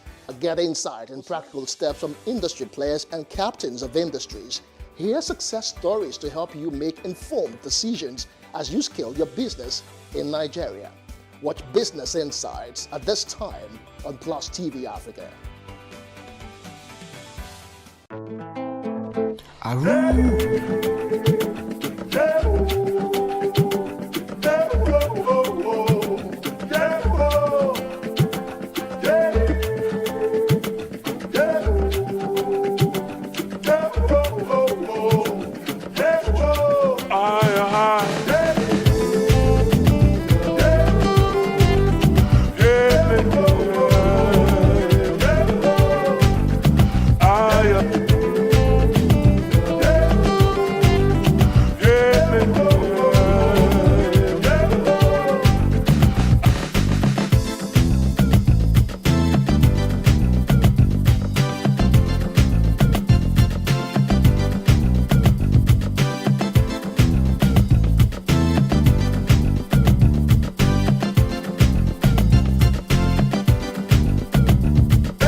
Welcome back. The All Progressives Congress APC yesterday commenced a screening of aspirants seeking its presidential ticket for the 2023 elections. The screening was earlier slated for May 23, but indefinitely postponed by the National Working Committee of the party. 11 of the party's 23 presidential hopefuls faced a 7-man screening committee chaired by former national chairman of the All Progressives Congress, Chief John Odige Oyegun, at the Transcorp Hilton, Abuja. Now, those screened included former Lagos State Governor Bola Ahmed Tinubu, former Governor of Ogun State Ibikunle Amosun, former Minister of Transportation Chibuike Amechi, Jigawa State Governor Abubakar Badaru, and former Minister of State for Education Chukwuemeka Nwajiuba. Others also screened were Ebonyi State Governor David Umahi, Felix Nicholas, Senator Ajayi Boroface, former Senate President Ken Namani, Mrs. Uju Ken Ohaneye, and former Governor of Zamfara State, Sani Yerima. Now, to help us analyze this, we have a guest analyst joining us live on the program via Zoom. I'd like to say a very good morning and welcome to the Breakfast on Plus TV Africa, none other than Joseph Edgar, who is a political analyst. Joseph, good morning to you, and thank you very much for your time. Thank you so much. God bless you. All right. Indeed, the APC has had not a smooth ride to where it is right now, to the promised land, but at least they've started the process of screening their candidates. What are your thoughts on how it's been for the party in getting to this point, even despite the fact that it's all clouded in some sort of rumors and controversy of who will be screened and who has been chosen and who has not been chosen and all that? Okay, so to get a better context of what's happening with APC, you need to go back to its origins.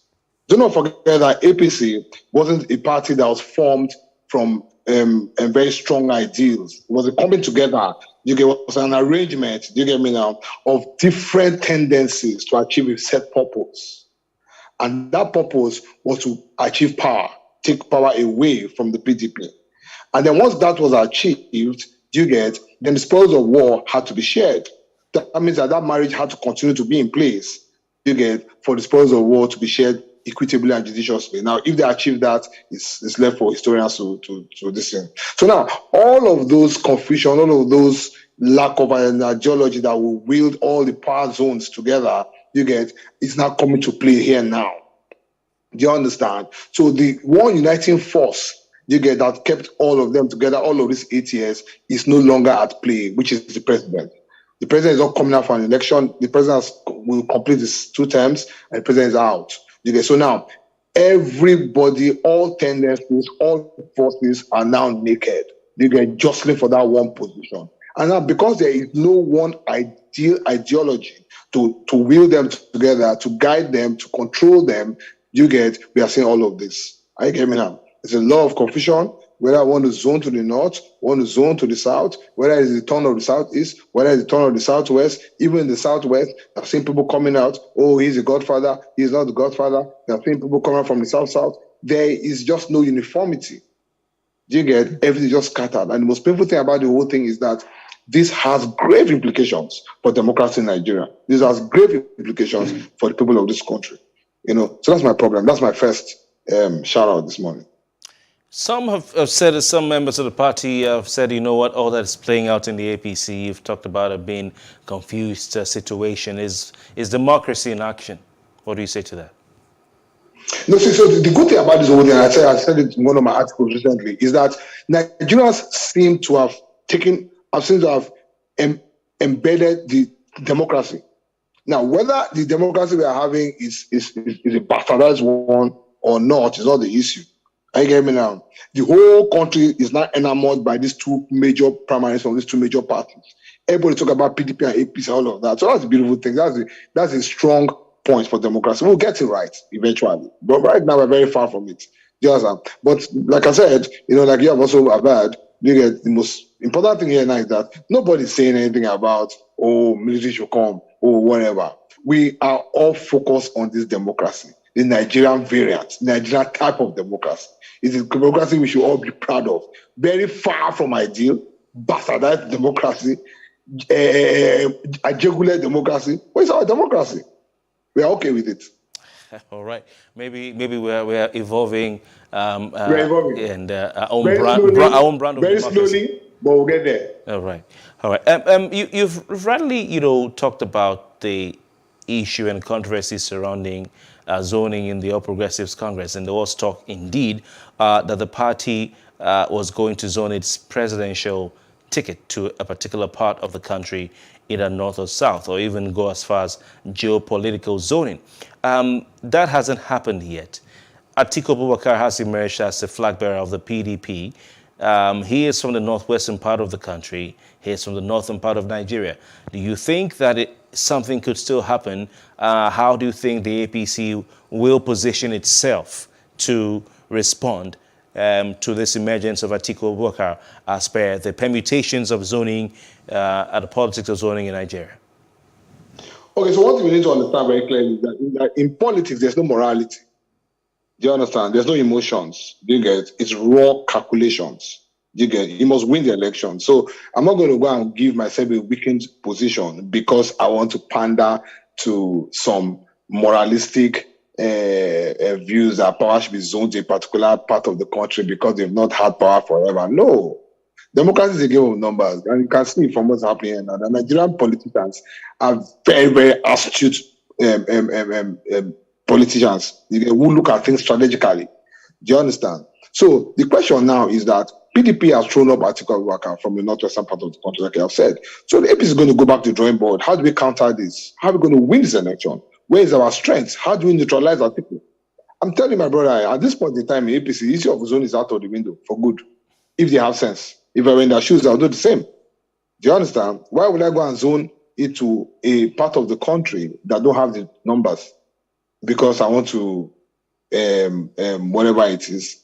Do you understand? And then lose the election. And then for another 8 years, I'm in the wilderness again. So even those from that part of the country, as you can see, they themselves will also be asking themselves the same questions too. If it comes to us, do we have the numbers to win the election? Which part of the country are you referring to that has the numbers? Well, from what we see, from what we hear, from what they told us from independence, it's not the north that has the numbers. Why are you saying from what they told us from independence? So you seem not to trust those numbers. We are waiting to be corrected. We are waiting to be corrected. But from what we know, from national census, whatever, now whether it is real or not, whether it is what we can see is that the numbers are in the north. So anybody that wants to win an election in this country has to pander to the interest of the north, either by building alliances with them or by throwing up candidates from there. So that's what APC would be thinking of right now. Do you understand? Which candidates can mute Atiku in the voting blocks of the north? If we cannot throw up a candidate that is from that side for whatever reasons, can we throw up a candidate that can build bridges to that side to bring in the votes? Those are the questions they'll be asking themselves right now. Does the party have a candidate? Does the party have a candidate who can build bridges from the south? Because of course we're looking at equitable distribution and equitable power rotation in the country, or let's call it fair power rotation in the country. No, my brother. Sorry, I didn't catch your name. You see, in politics, you don't use these words you're talking about, equity, fair. It is part of the conversation. That's a political science class. That's a political science class. I read political science. I have a master's in political science. These are the things we talk in classrooms. I'm not doubting your academic credentials, but the APC. No, I didn't say you're doubting. I'm just telling you. I'm just trying to illustrate my position as against your position. You see, when you use words like equity, fairness, fair play, justice, those are theoretical words that really don't hold on the ground of politics. What is equity? Is my ability. What is fair? What is justice? My ability to win votes. You get? There's no sentiment. You get? And it begins to look like a certain part of the country understands that more than the other part of the country. Because you don't talk about fairness, equity, all of that. No. I need to win votes. I need to hold power. It's not a matter of give me power, give me power, give me power, give me power, like we had somebody shouting in the South. No, work for it. All right. So APC right now I'm telling you, I'm not a member of the APC, I'm not in the screening committee. I'm telling you very seriously that if they are serious people, they'll be asking themselves this question. Atiku has emerged. Atiku is a strong force. PDP is a strong force. PDP has structures nationwide. Atiku can take this thing from us. Which candidate can we throw up that will at least, if nothing else, divide the votes in a strong voting bloc? Or which candidate can we throw up that can build an alliance in those areas that have strong voting blocks, so that we can mute him and pick him out? All right, just so Edgar, let's hold the thought now. We'll roll the tape and listen to what Bola Ahmed Tinubu said at that screening venue at the Trustcorp Hilton in Abuja. Okay, sir.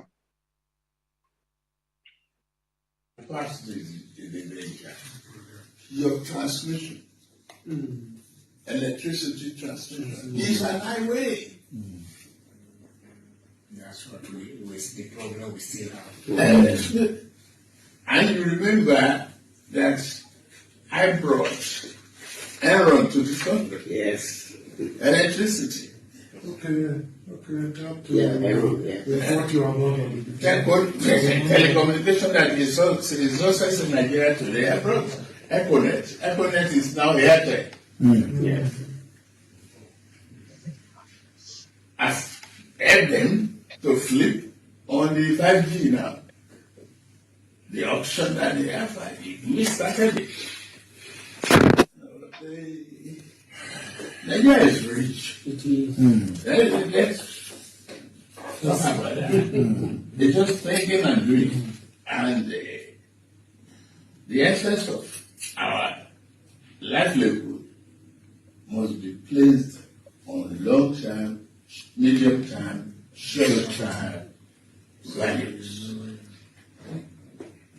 To each values for us. And if you bring commodity exchange, establish it, and it was the first topic of my birthday colloquium when we started this agency. I brought people to make presentation to the federal government. Secondary, primary, senior.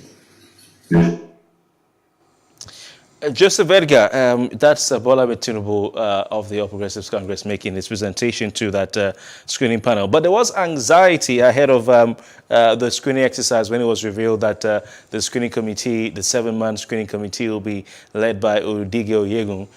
The Tinubu camp were apprehensive because Odige Oyegun, who is the first substantive national chairman of the APC, is believed to be a political enemy, or let me say adversary, of the APC national leader since the 2020 Edo governorship poll. Also, there was fear in the camp of Tinubu, according to some reports, when it was revealed that the screening committee will entertain a petition, a letter written to that committee asking them to disqualify Bola Tinubu over certain or alleged, let me call it, questionable education qualifications. The letter was written by one Sagere Mai Iyali, who identified himself as an APC member from Kano State. He's talking about the questionable Chicago affair and other things. So this is some of the intrigues surrounding Tinubu's appearance before the screening panel. Very quickly, because we're out of time, your thoughts on that? Oyegun was Tinubu ally. Until what I'm just telling me now. But like I said earlier on, APC have just found themselves in a very, very tight spot. As in, PDP has shown up a very powerful opponent. If they feel that their best chance of winning the election is to throw up any candidate with all of these baggage, then really up to them. I can't stand here and cry for them. Because honest God truth is that if some of these allegations are anything to go home by, he'll be taken to the cleaners in general election. All right. PDP it's like a boxer. It's like two boxers, and then someone goes to the ring with the bad hand. The other opponent will just be punching that hand. Do you understand? You just make the election all about those baggages. Do you understand? So, like I said, you know, I can be very, very mercantilist about these things, no emotions, no sentiments, nothing. I think that democracy in Nigeria will be strengthened if APC can throw up a very credible candidate that can take the fight to Atiku. All right, we have to go. We have to go. Joseph Edgar, thank you very much for your time. Okay, and that's the size of a package today. Our job is done for now. It's been The Breakfast on Plus TV Africa. Stay with us because ahead we have the news at 9. My name is Kofi Patels. We return tomorrow. Good morning.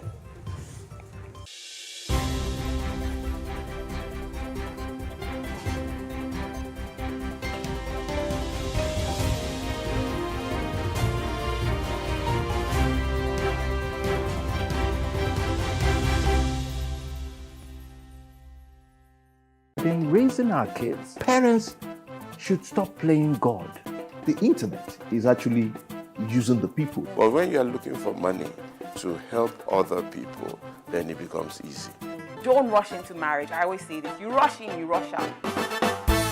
Family is the bedrock of every society and the essence of life. On Today with John and Helen, we dig deep into family values in every sense of the word. Join us every Saturday at 9:15 a.m. on Plus TV Africa, DSTV channel 408. With you, we play a part in strengthening the values passed from generation to generation.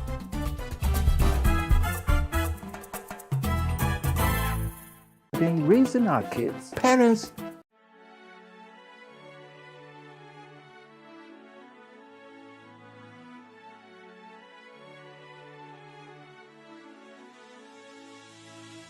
It is engagement we need to have. Those who suffer miscarriages are never taken into account. Members of the National Assembly are also influence peddlers. You are sitting on Nigerians' money. From the barbing, I pay my rent.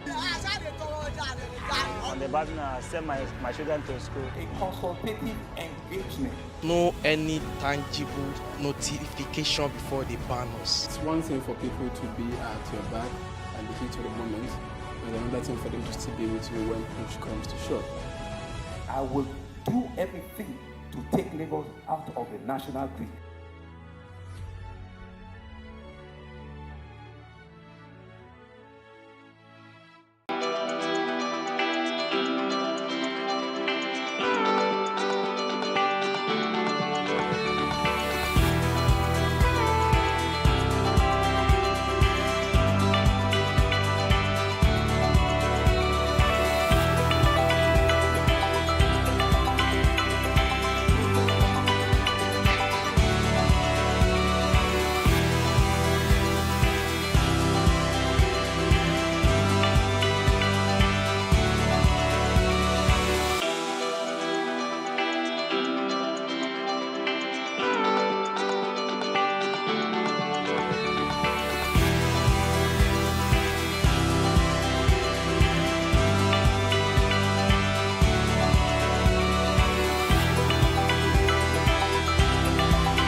For upcoming artists to blow in Nigeria.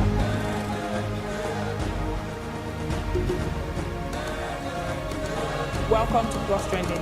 I am Bukky November, your host, saying thank you for joining us on today's episode. Welcome back. It's tea time on Plus TV Africa. Practice makes perfect. I'm not perfect yet, but I'm a lot better than I used to be. He's a king. He's entitled to marry 100 if he wants to.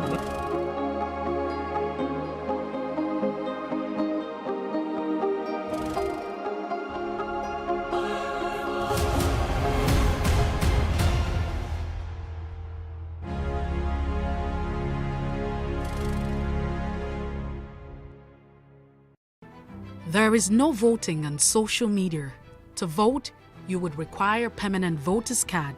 To get your PVC, visit cvr.inecnigeria.org. Create your account with a valid email address and start the registration process. An activation link will be sent to you. Click on the link and activate your account. Fill out the form, pick and submit a convenient date and time for your biometrics. print the application slip, which should have your QR code. On the appointed date, go to the nearest INEC office for your biometric capturing. Thereafter, you will get a registration slip to pick your permanent voter's card when ready. Get your PVC today. This message is from Plus TV Africa.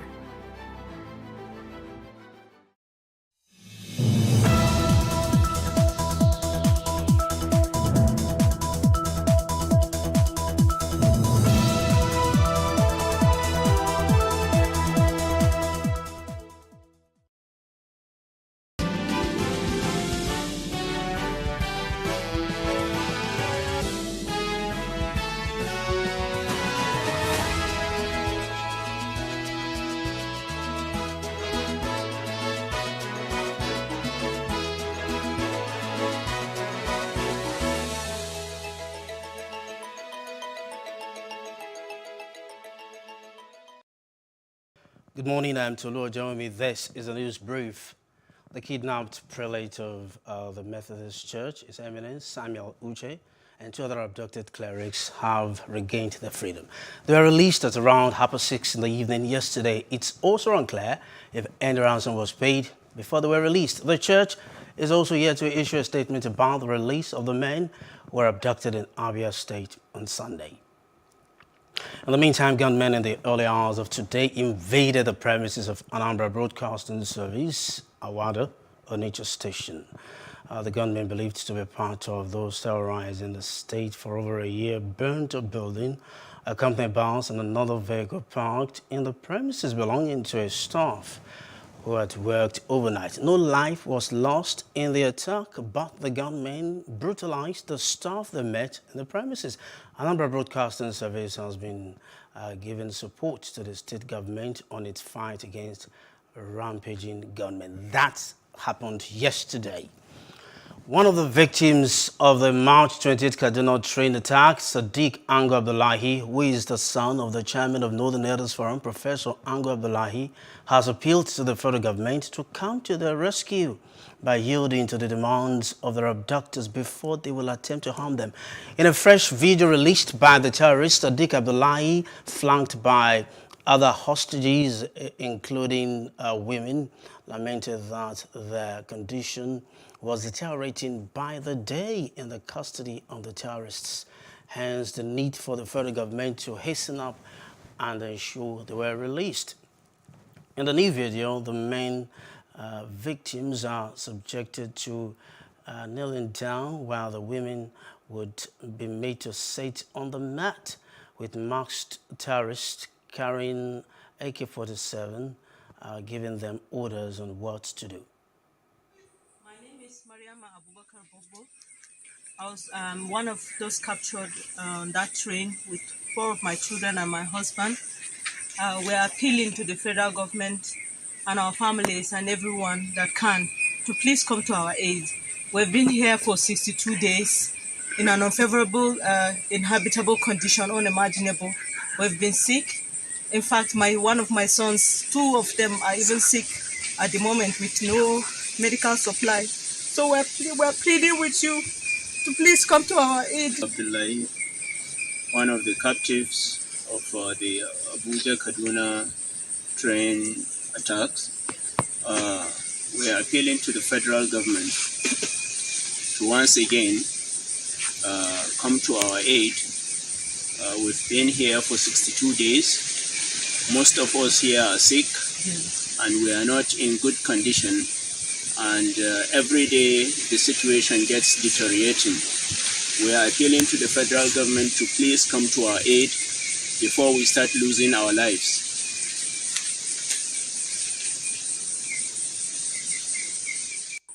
The FCC has arraigned Rochas Okorocha before a federal high court in Abuja. Okorocha was arraigned this morning on a 17-count charge of fraud to the tune of 2.9 billion naira. The absence of Justice O. Ogunjobi has stalled the hearing between Lagos State Government, Sea Global, and South Energy over the Ocean City project. Counsel to Sea Global Energy, Mike Ezekume, says the Lagos State is asking for a consolidation of the case and another one before Justice Oyefeso, explaining that it cannot be done. Justice Akadoi has more. Mike Ezekume, SAN, said the coastal property, which spans from Adetokunbo Ademola to Ahmad Bello Way in Victoria Island, was given to his client since 2003 when President Olusegun Obasanjo was in power. Ezekume wonders why a company, South Energix Nigeria, promoters of a co-Atlantic project, aided by the Lagos State government, would start laying claims to over 10,000 hectares of land. The senior advocate of Nigeria says the federal government has the power under Sections 49 and 51 of the Land Use Act and under the Lands Title Vesting Act of 1975 to donate to his client. He also claimed that Lagos State government had in 2004 and 2005 applied to the federal government to allow them to have a portion of the land close to his clients so as to help South Energix company.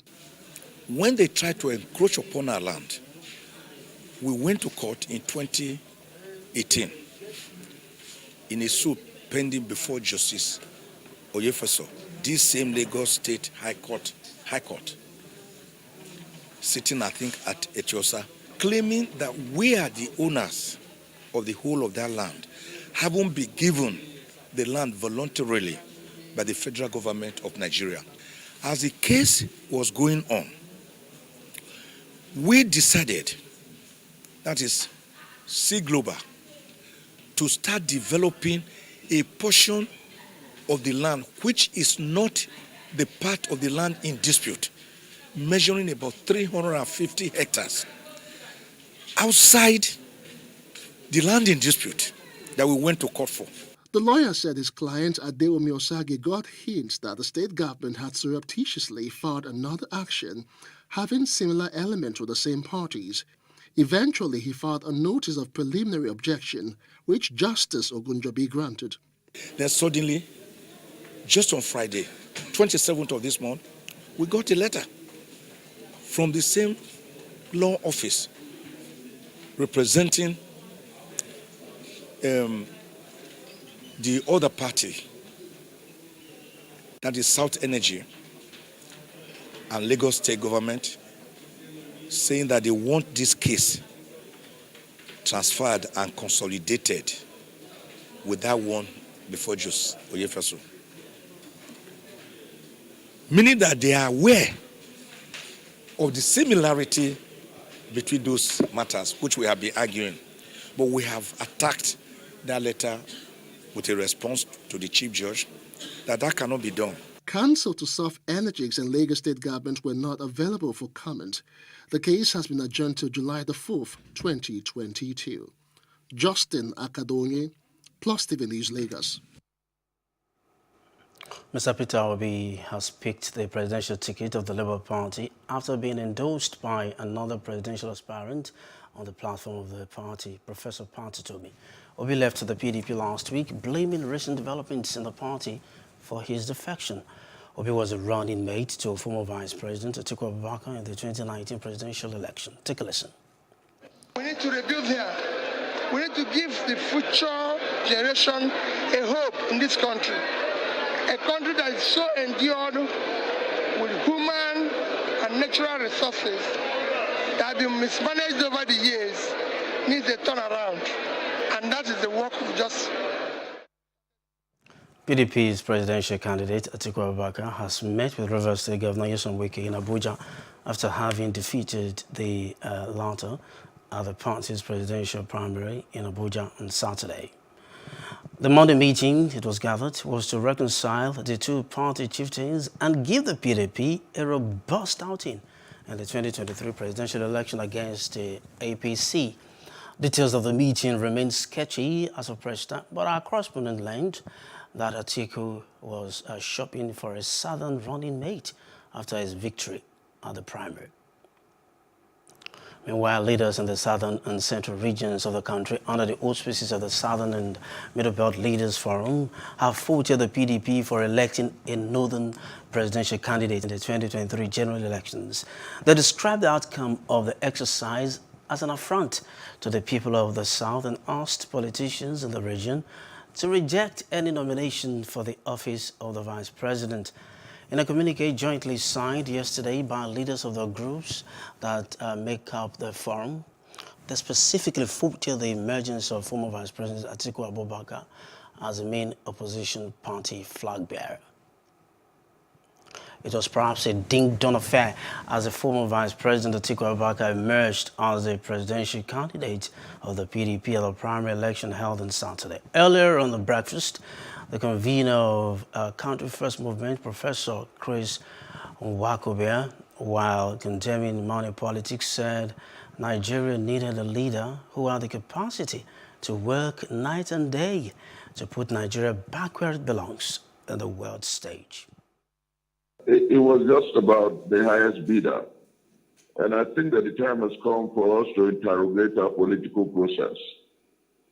If we must bet the Nigeria that we want, if we must cause the resetting, the refixing, and the reworking of Nigeria, we must deepen on policy enunciation, on manifesto delivery, on competency, on capacity, on passion and commitment to the common good.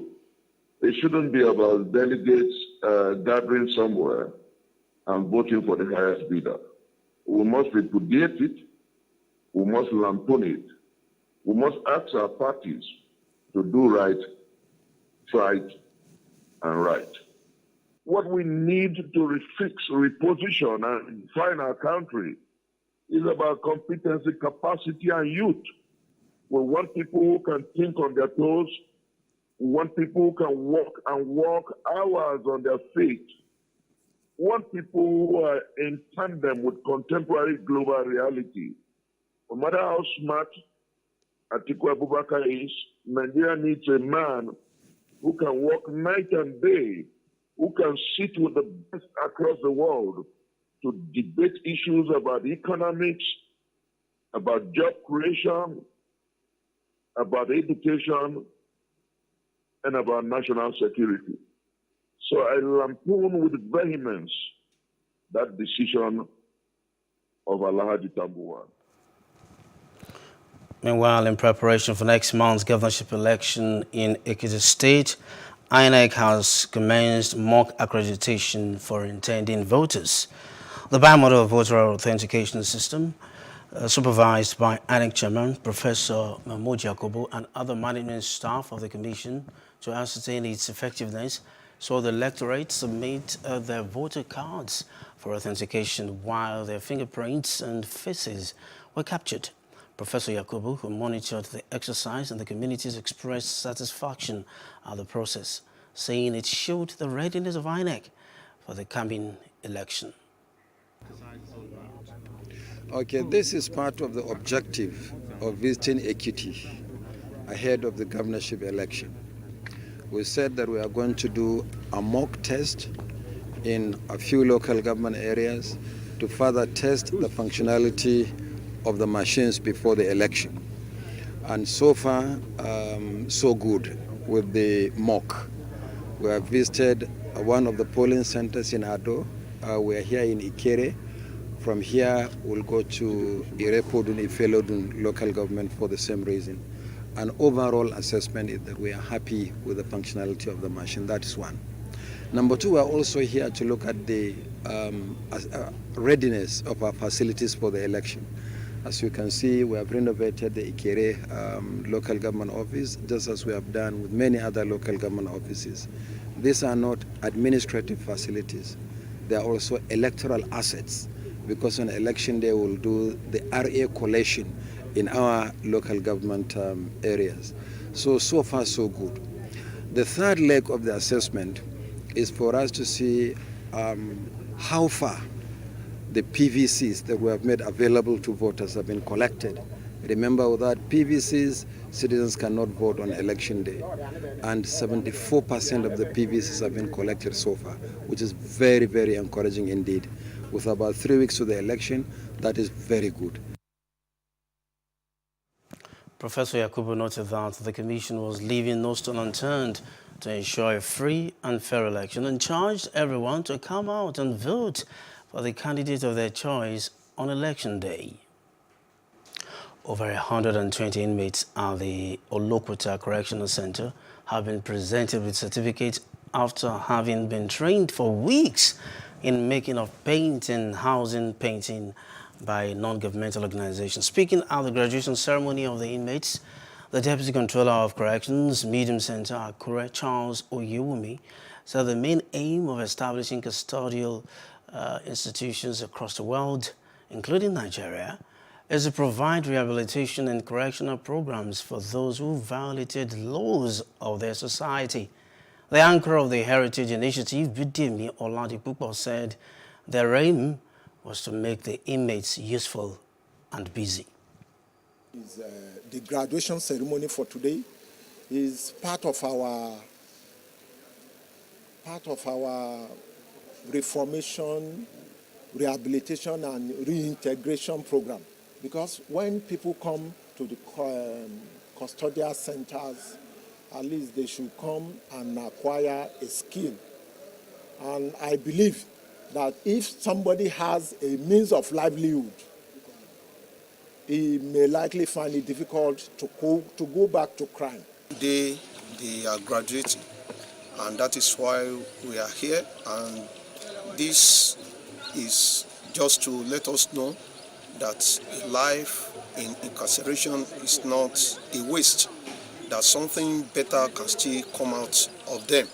And obviously, as we can see, all the walls here have been painted by the paint, by these inmates. There's a need in the Nigerian prisons, and we could fill in the gap so that when these people are finally out in the society, they could be useful to themselves, useful to their families, and to the society at large.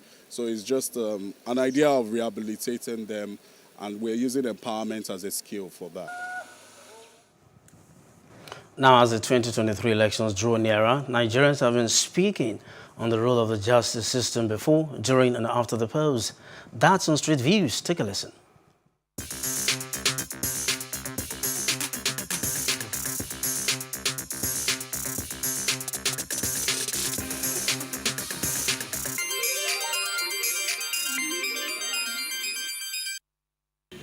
The Electoral Act, once passed, becomes the law. And the duty of the court is to interpret the law the way it is, irrespective of who the interpretation will go against or not. Now, coming to 2023 election, you know, before any election, the judiciary has a duty to put in election petition in place based on the Electoral Act. And when that is in place, the court, the judiciary will be ready to take any case, because the election petition will have been in place because it's special courts. The judiciary really doesn't have any preparation to make with respect to election. The judiciary is supposed to be a continuous process, and the only role of the judiciary is to interpret laws. So whatever laws become current or becomes extant, that is what the judiciary will do. The judiciary doesn't have to have a new preparation. They're supposed to be constant at every time. So the judiciary is good to go with respect to the 2023 elections. The judiciary this time around should look beyond the technical justice and do substantial justice. You know, because it's on record that there was a time when a matter was called at the Supreme Court, and then the Supreme Court, in its wisdom, left number 1 and went for number 4. It would be against common sense to leave the person that scored second highest vote, the third highest vote, to go and pick the 4th highest vote. So it's what we call technical justice. So we're hoping and trusting that the judiciary this time around would look at a substantial justice to ensure that politicians don't use the courtroom and the instruments of the law to achieve a selfish gain. The only thing judiciary ought to do at this stage is to be very, very careful, because the politicians are at their game now. This is the time for frivolous application. This is the time for expert application. They'll come through the back to get any relief to stop the election or to stop the process. So the judiciary should be watchful to shun all ex parte applications. What the judiciary can do, they can, what they call accelerated hearing. You know, they can accelerate hearing, but let the other party be aware.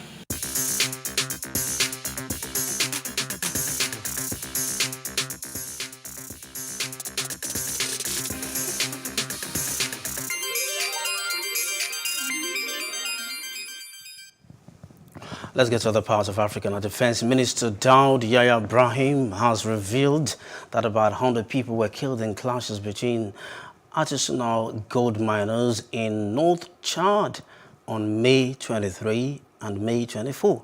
The violence broke out during the night at an informal gold mining site in the mountainous Kuri Bogodi district near the border with Libya. Chad's government sent a fact-finding mission to the site on May 25 to assess the unrest and restore calm, saying at the time that human lives were lost and several people were injured without giving numbers. Now, South Africa, European Union leaders agreed to cut 90% of oil imports from Russia by the end of this year. You take a listen. I'm very glad that the leaders were able to agree in principle on the six sanctions package. This is very important. Thanks to this, Council should now be able to finalize a ban on almost 90% of all Russian oil imports by the end of the year.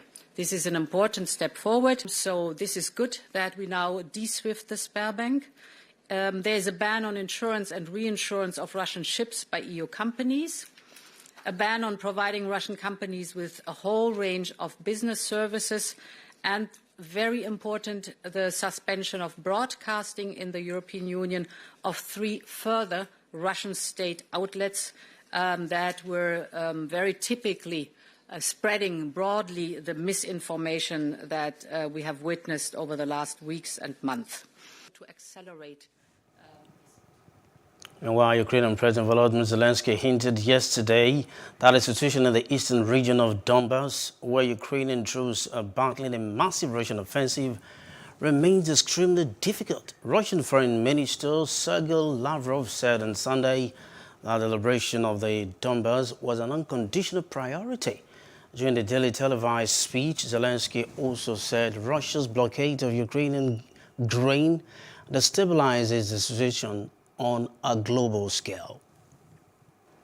Let's service some businesses now.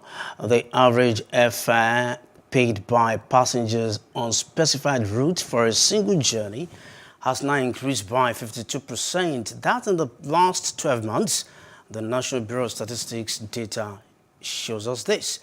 NBS said airfares recorded a 19% increase when gauged on a month-on-month basis.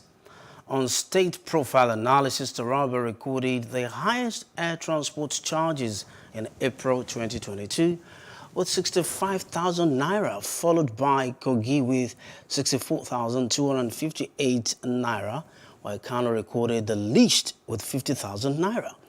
Analysis by zone also showed that the North Central recorded the highest airfare in April 2022 with 57,552 naira, followed by the Northeast, that's with 56,800 naira, while the Southeast had the least with 53,402 naira. The significant hike in FIs, according to findings, is not unconnected with the recent challenges faced by local airlines, ranging from energy price hikes to lack of access to foreign exchange.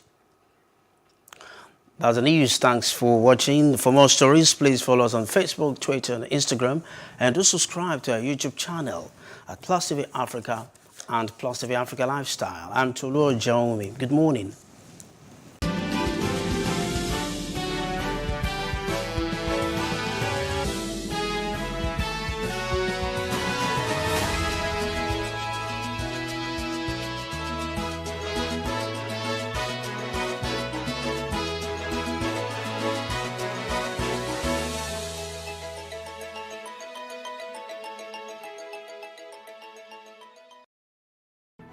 There is no voting on social media. To vote, you would require a permanent voter's card. To get your PVC, visit cvr.inecnigeria.org. Create your account with a valid email address and start the registration process. An activation link will be sent to you. Click on the link and activate your account. Fill out the form, pick and submit a convenient date and time for your biometrics. Print the application slip, which should have your QR code. On the appointed date, go to the nearest INEC office for your biometric capturing. Thereafter, you will get a registration slip to pick your permanent voter's card when ready.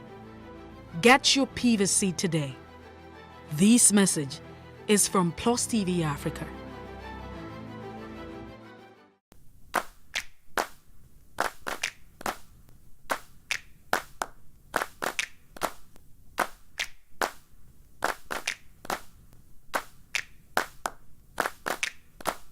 Looking for money.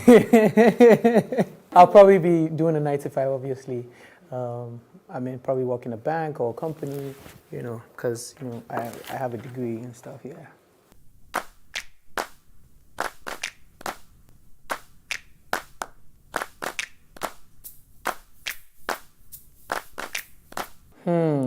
Weirdest. Oh, can I say questions that I think is weird? That is, are you married or single? Probably do your research, but yeah.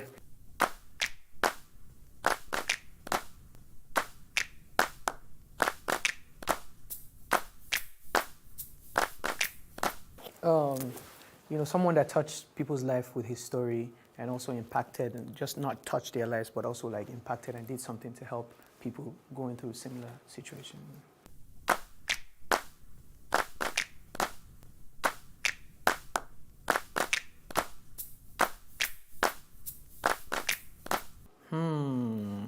I would say it's a Nintendo Switch game, and I don't really use it.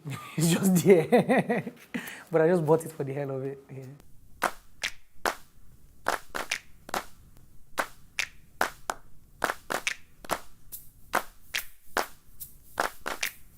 I would kiss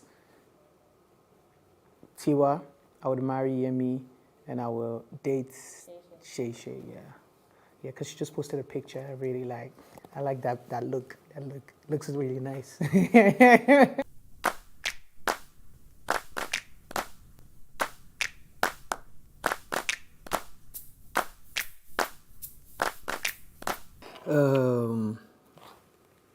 Don't have. Impossible. Yeah, impossible, actually.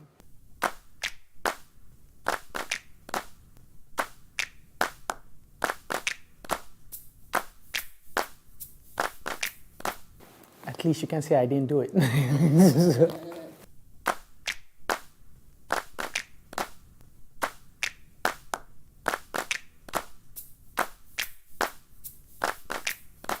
Christmas times when they buy me new clothes. Yeah.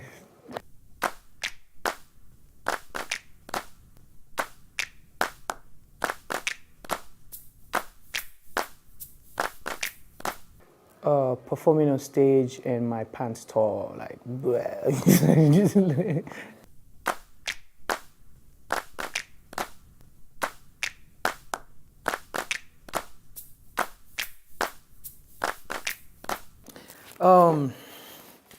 special, amazing, lit.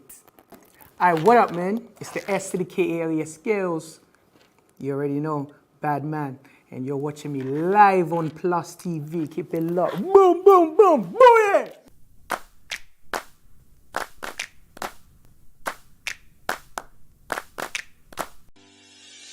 Increase the reach of your events or business services. To advertise on Plus TV Africa, please call 0906 000 5719 or 0909 040 8408 or send an email